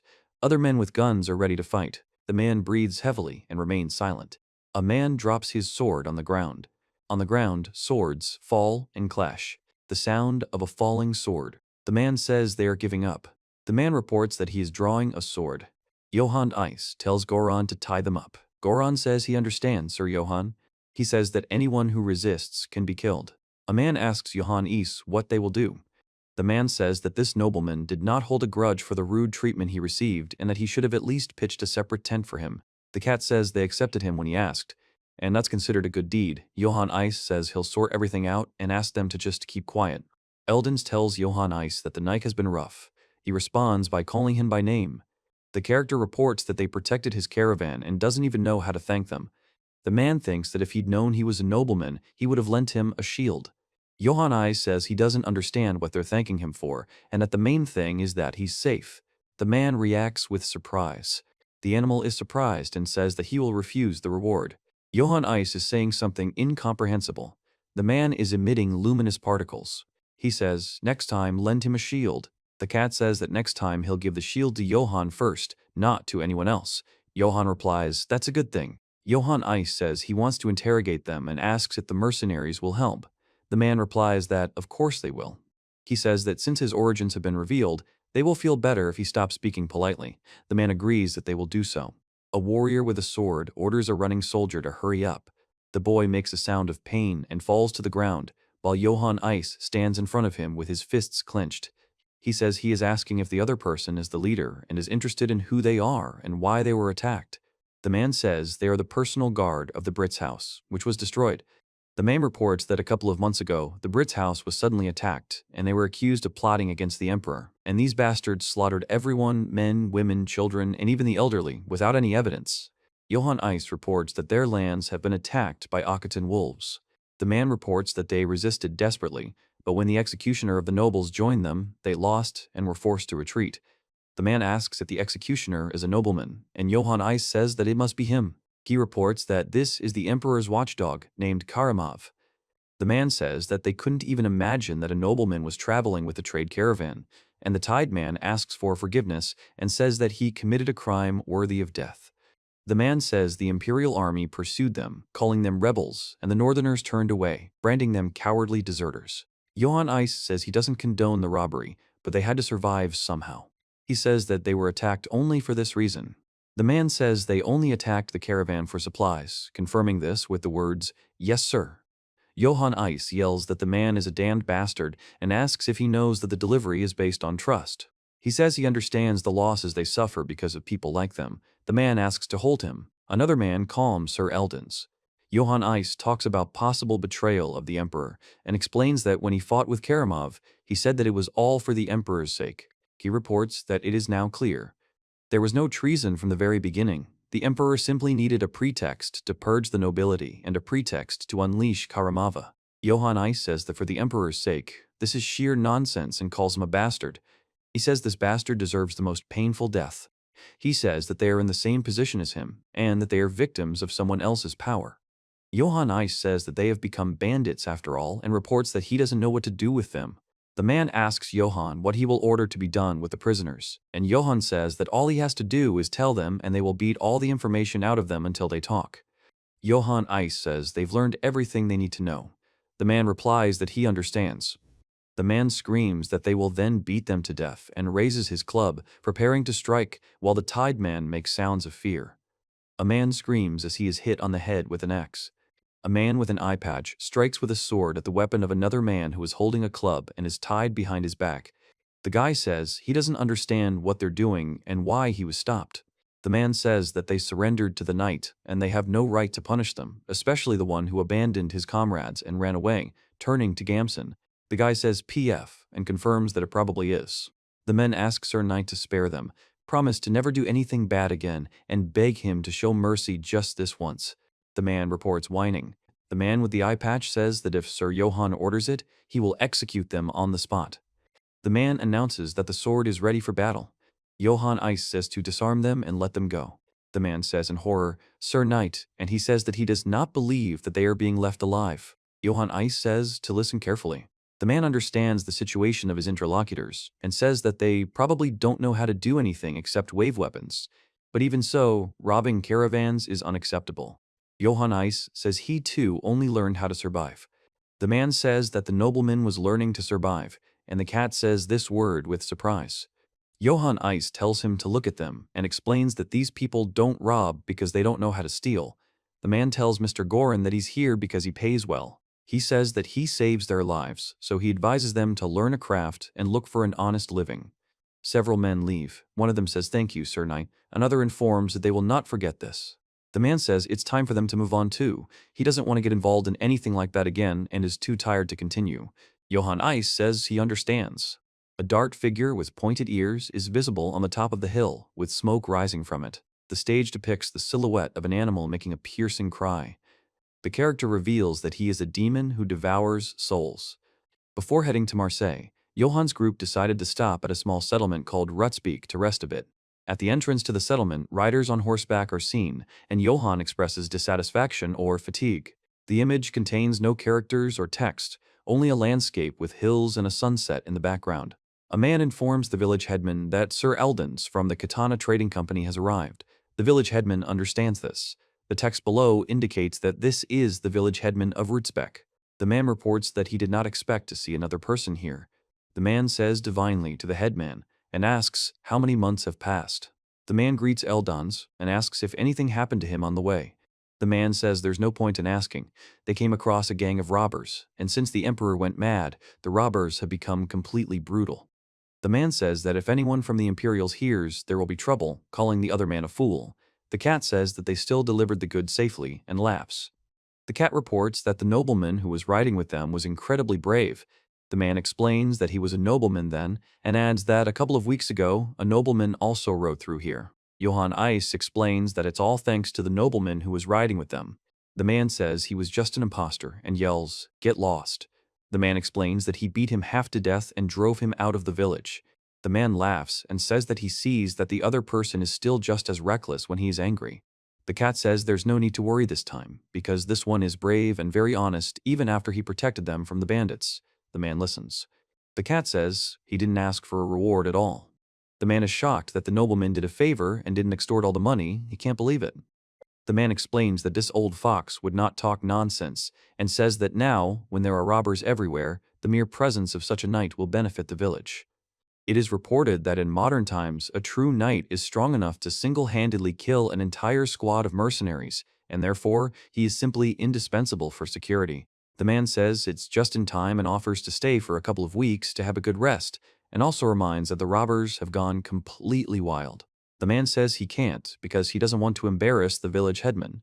The village headman explains that there's no need to be embarrassed because they're all one of their own, even though they trade with each other in broad daylight without any shame. The cat reports that a bald morel is trying to steal his companion. The man laughs and says that the fur rug is getting tangled underfoot, then asks where the precious nobleman is. Meanwhile, that same precious nobleman reports, "Oh, Johann Ice says he is starving and reports that he's about to die on the streets as a beggar." A man addresses Johann Ice as Sir, and he asks what he wants. Johann Ice says to take this. The man answers with a question. The man says that this is the money they seized. The man exclaims that this is money.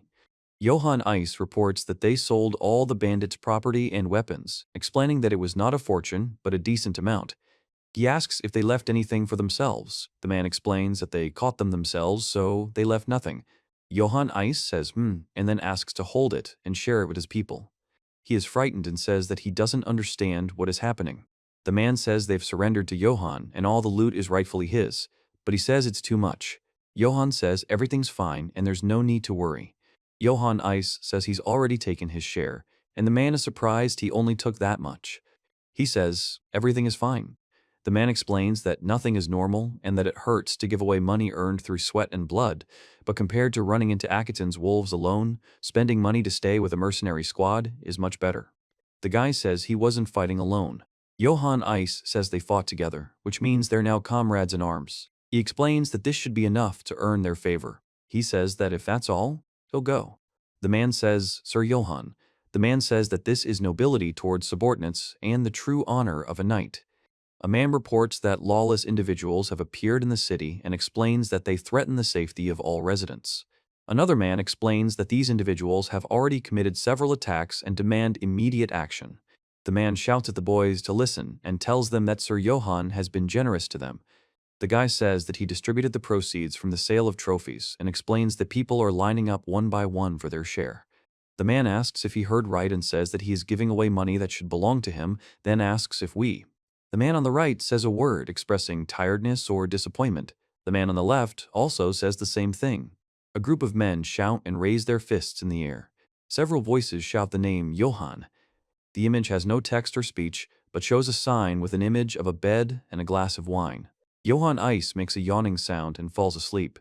The door creaks and opens slowly. The door creaks when opened. The scene depicts a smoldering candle with smoke rising from it. Johann Ice says he can't sleep. A man reveals that he cannot die because he is an immortal demon. A man with a knife raises his hand to strike. The text says it's the night before the attack on Johann. The man reports that Sir Johann has shown incredible generosity and distributed the proceeds from the sale of trophies. Then he tells everyone to line up and come up one by one for their share. A group of men shout and raise their fists in a battle cry. Several voices call out to Johann. Johann stands on the street at night in a cloak with a sword on his back. Johann Ice says that everyone is happy with even such a small thing. He kept all the expensive silver for himself, but at the same time sent it off kindly and is in the black, and also reports that he managed to buy their trust. The woman apologizes and asks if it is Sir Johann, and Johann responds with doubt. Johann Ice asks if they know each other. The man replies that of course he does, and clarifies that Johann Ice is the same nobleman who arrived with Sir Eldons. The man says that he is escorting Johann Ice to the best quarters and explains that the Kettana Trading Company has already covered all expenses, asking him to follow him. The cat with the beard says that Eldons has decided to pay him off this way, and Johann Ice says that this is excellent because he is just about to fall off his feet. He says okay, and the man asks to show him the way. The man shouts why and asks why he didn't get anything. Johann Ice says Gamson hid in the bushes while the others fought and therefore won't get a penny. Gamson objects, but Johann Ice interrupts. The man says it's crap and that they decided to screw him over. The guy expresses bewilderment. The old man explains to Johann Ice that he can't enter because the door is locked and asks him to wait. Johann Ice says he will wait. The boy reveals that the swords he carries are not ordinary, but made of a special material capable of piercing any armor. He explains that these swords were created specifically to fight demons. The man says he will do exactly that. The sign depicts a bed and a glass of drink. Johann Ice says that, ah och och. He says he finally feels like he's truly resting. Johann Ice says a soft bed and hot water bring happiness, and he didn't think such simple things could bring so much joy. He says he had no idea how hard it was to wander without a roof over his head. Johann Ice says he never realized the luxury of simply sleeping on a bed, even an old one. He explains that even though he was born into a noble family, he thought their life was hard. The text states that the mad emperor has razed the land to dust. The man holds a sword with runes. The man says he was not the only victim. Johann Ice reports that he survived, so he was luckier than the others. However, the man says the devil and says that perhaps it was worth accepting Karamov's offer. Johann Ice reports that at this rate the Imperial Army will definitely catch him and cut off his head, so another plan needs to be devised. He says he remembers exactly. The man reports that those mercenaries didn't dare utter a word against Eldon's. Proud mercenaries wouldn't be afraid of a common merchant. They're more likely to be afraid of the trading company Eldon's works for. Johann Ice says yes and reports that he remembers hearing about trading companies at the village market as a child. The image states that companies within the same network share information and money even across borders. And if a company is powerful, it can influence politicians, nobles, and even the army of an entire country. Johann Ice says that if he wants to survive while the Empire is hunting him, he needs to get close to the trading company at all costs. He says he'll think about the difficult stuff later, but now he'll fill his stomach and go to bed. The sign shows a gate to the right and a tavern to the left. Johann Ice sleeps with his sword on his chest. The man reports that the door creaks when opened. Johann Ice reports that he can't sleep. The man says he can't let Johann Ice leave. Johann Ice reveals that the sword is a weapon he received from his father. A man with a knife threatens Johann Ice, who is lying on the ground. A man grabs the hilt of a sword. Johann Ice says they'll never get tired of it. Then a hand is shown suddenly grabbing his belt. The man suddenly flinches and expresses surprise. Johann Ice says to answer and asks if the interlocutor is one of Karamov's mongrels. A man with a knife tries to stab someone, and another man asks to let him go. A man screams as he falls into an open manhole with a loud crash. The man says cough, then hiccup and asks please. A man screams that he needs help. The man tries to run away, but the sounds of his rapid footsteps can be heard. The text states that the attacker realized something too late. The sounds of blows accompany the story that the person being attacked was not quite human. 5 minutes before the incident at the inn, the man is sleeping. The guy reports that someone is sleeping. The man carefully climbs the stairs. Gatson asks Pra if he's sure this guy can be trusted, to which Pra replies that, of course he can. Volin says the other man is fast and strong, and he has a dagger and a mask, so he definitely won't be caught. The man holds a dagger. Pell says he should be taking the horse away now, everything is according to plan. The man says, Ogo, and explains that Pell is a warhorse that looks powerful. The guy says to quietly calm the horse down. The boy tells Gamson that the nobleman's sword is really that expensive. The boy asks if his name is Pra, and says he wants to know if Pra has ever seen a sword that can cut a man in two with one blow. Johann Ice says he saw this blade cut an armed soldier in half, and explains that a weapon of such power cannot be cheap. The boy explains that this knight is nothing without his sword. The man looks at him in surprise. A boy and a man react with surprise and fear to something. The man makes a sound similar to Kach. The man makes hoarse sounds and sobs. A man screams for help. The man, in a panic, tells Gamson that something strange is happening and calls him. The woman screams that she doesn't know and orders her to run if she wants to live. The man calls her Gamson and starts running away. The man says he has a gut feeling that they're finished and asks who's in front of him. He says things are bad. A man shouts, demanding to know who they are, and another man asks them to wait and if he is Pra. The first man denies being Pra and accuses the others of being delusional. The image contains no text or speech, only a scene with 2 horses, one of which has a rider. The man shouts for P. Pell and then announces that he has finally arrived. The man says then he yells to shut up and get ready to live, and the guy asks what's going on. The guy says that Volin is where? A man talks about him, then says that he is dead or about to die. The man says he told them to prepare to flee and get on their horse immediately. The boy replies, that's fine, and asks what will happen to Volin. The man says that a noble bastard is coming for them and urges them to run faster. Johann Ice says he will never abandon woman. Then there is an explosion, after which the 2 men look up in fear. At the end, Johann Ice jumps with a gun in his hands against the backdrop of beautiful. He radiates powerful energy. His eyes glow with a bright light. On the southern outskirts of the Holy Empire, the sounds of birds and footsteps can be heard. Johann Ice says everything is ready. The man asks if it was hammered in well. He says that it is holding on tightly. The sign states that these men stole the property of a nobleman, and by his decree, they and their families were punished and hanged here. A man stands next to the sign, Emperor of the Holy Empire of Carterilan Bizelfork. One of the men says he wonders what they stole to hang them, and the other says they may have taken the coat of arms of a noble family or something like that. A man reports hearing 1 chicken and 3 eggs stolen from Baron Dorzab's lands. Another man responds by saying that the man says that they ended up like this and asks if that's all it took. 3 men hang from a tree. The sounds of the hanging bodies convey a feeling of eerie silence and hopelessness. The image contains no text or characters, only a sign depicting a mug and a bottle against a night sky with a full moon. A man makes a sound expressing pleasure from a drink. The animal drinks from a cup, making slurping sounds. The man informs Sir Eldons that they have a problem and explains that Gamson, one of the mercenaries, was caught trying to steal Sir Johann Ice's belongings. Sir Eldons asks what happened. The guy says he can't drink it. A boy with cat-like features screams in shock and confusion. The man says things are bad, but he was hoping to persuade Sir Johann to go with them to Marseille. The man says, The cat says to grab Gamson immediately, and the man says that the others are pretending that they have nothing to do with it. The man says yes, sir. He states that he is calm and explains that this is how a merchant from the Katana Trading Company handles matters. The man says he needs to calm down. He's been through a lot to get here, and he'll survive this crisis. Eldon says he won't die over such nonsense, but we still need to figure out how to appease this nobleman just in case. The guy sighs heavily. The image contains no speech bubbles or characters, only a building with a sign. There is no text. The man announces that this is the end of the village meeting. A man tells the headman about a problem. The headman asks what happened. The man reports that these idiots were caught when they tried to steal a nobleman's belongings. The man says these are useless puppies.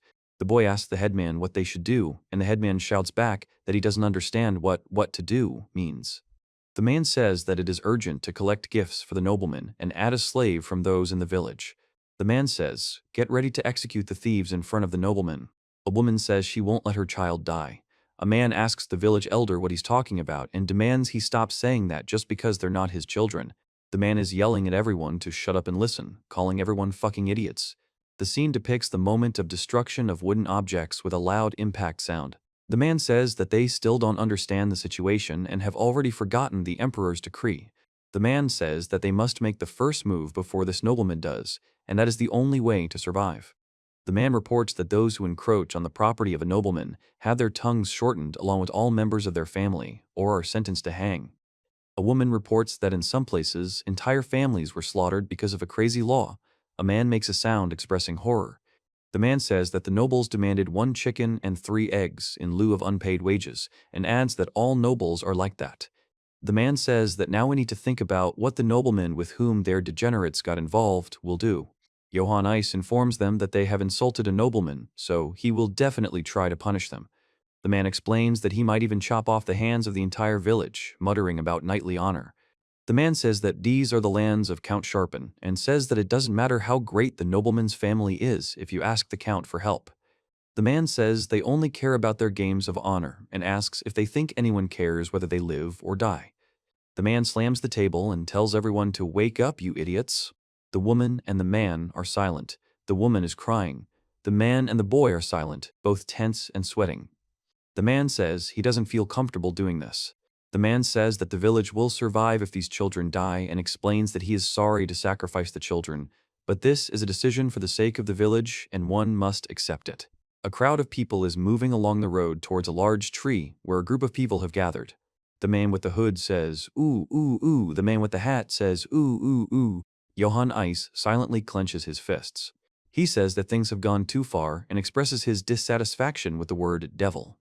Johann Ice thinks they are the emperor's assassins, but in reality they are just stupid village children who were tempted by an expensive sword.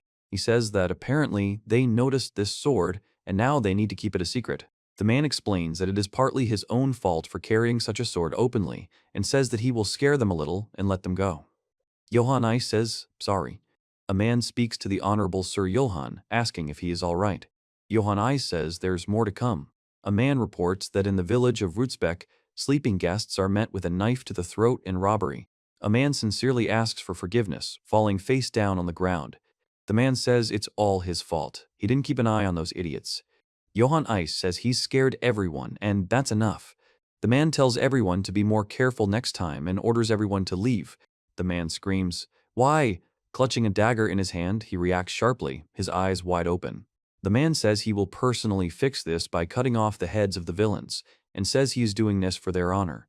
Johann Ice says he has no such intentions, but at the same time thinks this psycho is only making things worse. The man shouts that those who dishonored Johann's honor must die. The boy begs Atanya not to do this and to spare them. The man apologizes to Volin and stabs him. The man shouts that no and asks his son for forgiveness. The image shows a powerful impact, accompanied by an explosion and destruction effects. Johann Ice says the person he was talking to didn't seem to hear him ask him to stop. A man grabs another man's head and stops his knife. The second man watches in horror. A man expresses fear and excitement. A crowd of people stands in front of a tree at night. The sound of wind can be heard. Johann Ice says everyone is crazy and asks if they are going to kill people over such nonsense. He says that if they want to answer for their misdeeds. Johann Ice says, let them pay in cash. A man with a knife asks what's going on. A man, a woman, and a young man are tied up on their knees and looking at him. He stands with his back to the viewer and watches what's happening. Johann Ice says it was too straightforward. He says a hymn and repeats what he said. Johann Ice says that honor cannot be more important than human life and orders that they be untied immediately and killed. A dagger falls on the ground. The man says he finds it difficult to call Johann sir and says he made such a noble decision. A woman shouts, "Great, son," and apologizes, saying she's truly sorry. A man says, "Mom," and another man says he's glad his son is safe. The man says he can't believe such a nobleman actually exists and explains that Eldens was telling the truth, then asked Eldens for forgiveness for ever thinking of skinning him. Several men kneel to thank Johann Ice and say they will never forget his kindness.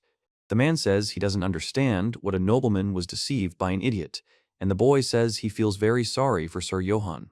The man says they were lucky, and if it had been someone else in the knight's place, they would have died a horrible death. The guy spits. The man says he's finally here, and the guy asks to untie him faster. The man says, "Damn it," and says that he shouldn't have joined that unfortunate band of mercenaries. The man says that he got caught now, but next time he will definitely get caught, and shouts. The man tells her to relax and explains that it will be easier. The guy asks what exactly he means.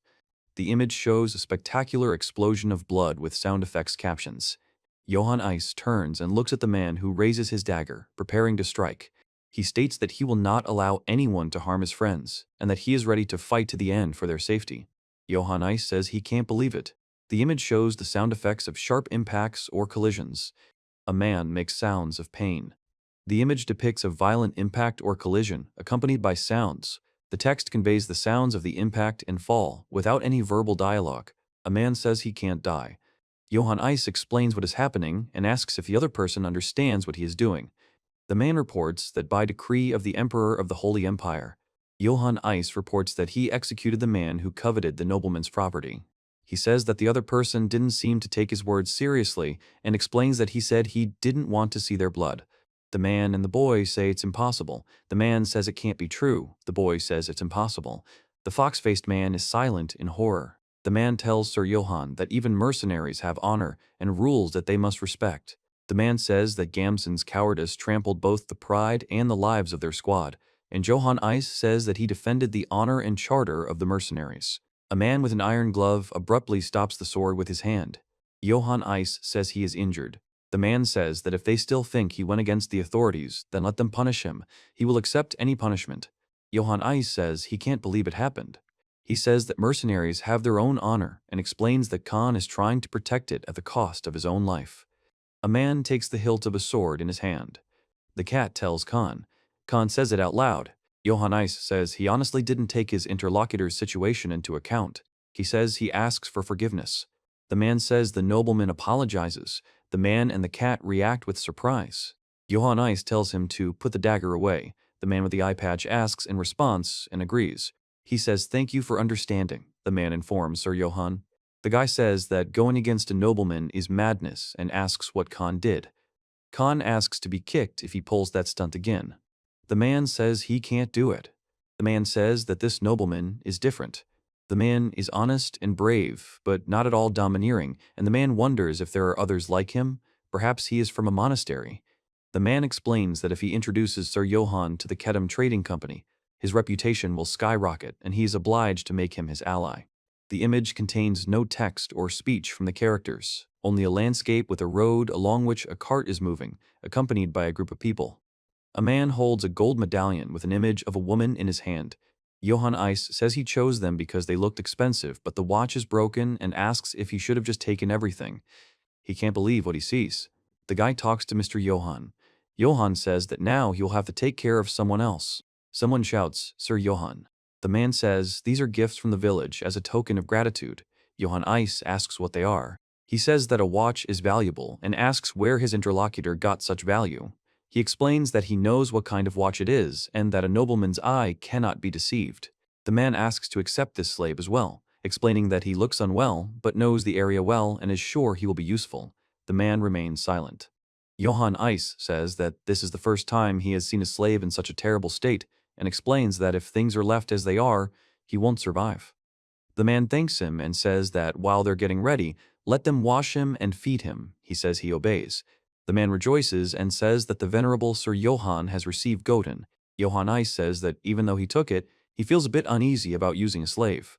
The man says he didn't expect to find meat and soup on the hike and explains that it's all thanks to Sir Johann's share. The girl adds that she respects him even more. The man asks for no drinks, and the man confirms this. Johann Ice says M and addresses him as Sir. The woman says she brought them food, and he thanks her. Johann Ice says his name is Godin and asks not to address him formally, but to call him by his first name. The girl says she apologizes and thanks Johann by name. She asks what's wrong with that guy, if he's a girl, and calls him shy. The boy asks how the other man became a slave, if he knows the area so well. Johann Ice explains that it's an unpleasant story and there's not much to tell. The boy replies that he has plenty of nasty stories of his own. The girl says that bad things happen to him too. Despite the fact that he is a nobleman, he remains silent. Johann Ice says he'd like to hear the girl first. The girl replies that it's good. The guy says he used to be a merchant, transporting and reselling weapons in the East, mainly delivering orders from blacksmiths in neighboring areas. The guy reports that later, on the orders of a nobleman, he began smuggling gold. Johann Ice says that smuggling gold is punishable by death at the very least, and that he is lucky to be alive, and then explains that he doesn't understand why a gunsmith would get involved in smuggling. The woman says she needed money for her family because her younger siblings were sick and hungry. The speaker explains that for this reason he continued to transport the gold that the nobleman had ordered to be hidden. The man with the fake mustache says that until one day he himself reported him. Johann Ice says he was used and then discarded to silence him and asks why. The girl asks if he demanded a trial. The guy says that because of the imperial decree he couldn't even say a word. Johann Ice says that the emperor is cursed and asks if he managed to send money to his relatives. The girl says that in order to avoid execution, she had to give everything to the guards as a bribe. The guy apologizes, explaining that he got dust in his eyes, and Johann Ice says that he has nothing to apologize for and that he shouldn't be embarrassed about crying in front of him. He says he can't believe it happened. Johann Ice says this world is so cruel it makes your teeth ache and calls it a curse. The man says that if you are weak, you are used as a criminal, as if that is how it should be, and no one dares to contradict the tyranny of the nobility. Neither the soldiers of the House of Brits, who survived by plundering, nor the others were able to survive. Neither the residents of Rootsbeck, who were driven to the point of sacrificing their children to save. Not even Godin, who became a slave at the whim of the nobles, speaks of his hard fate. Johann Ice says it's unfair and expresses regret for someone. He says that now is not the time to feel sorry for others, and that right now he is being pursued by the Imperial Guard, which is why he could die in agony at any moment. The woman says it's Godin. Johann Ice says it's Johann. He says that since they are now comrades, they can't die, and suggests that they survive and live like human beings together. A man with a sword and shield shouts to Sir Johann, warning him that a monster is nearby. Johann Ice says he has no time to rest and calls him a monster. The girl listens to him. The woman asks where, and the man says that there. The girl tells Johann that she will live with him. Johann Ice says the monster is there, and the man says Sir Johann is here. The guy says it's too dark and he can't see anything. The man says there's definitely something there. Johann Ice says if he can't stop it, no one can. The man says with surprise that it is Sir Johann, and Johann orders him to lie down on the ground. Johann Ice says everything is fine. The man tells him to put the weapon away, and he asks in surprise, "What?"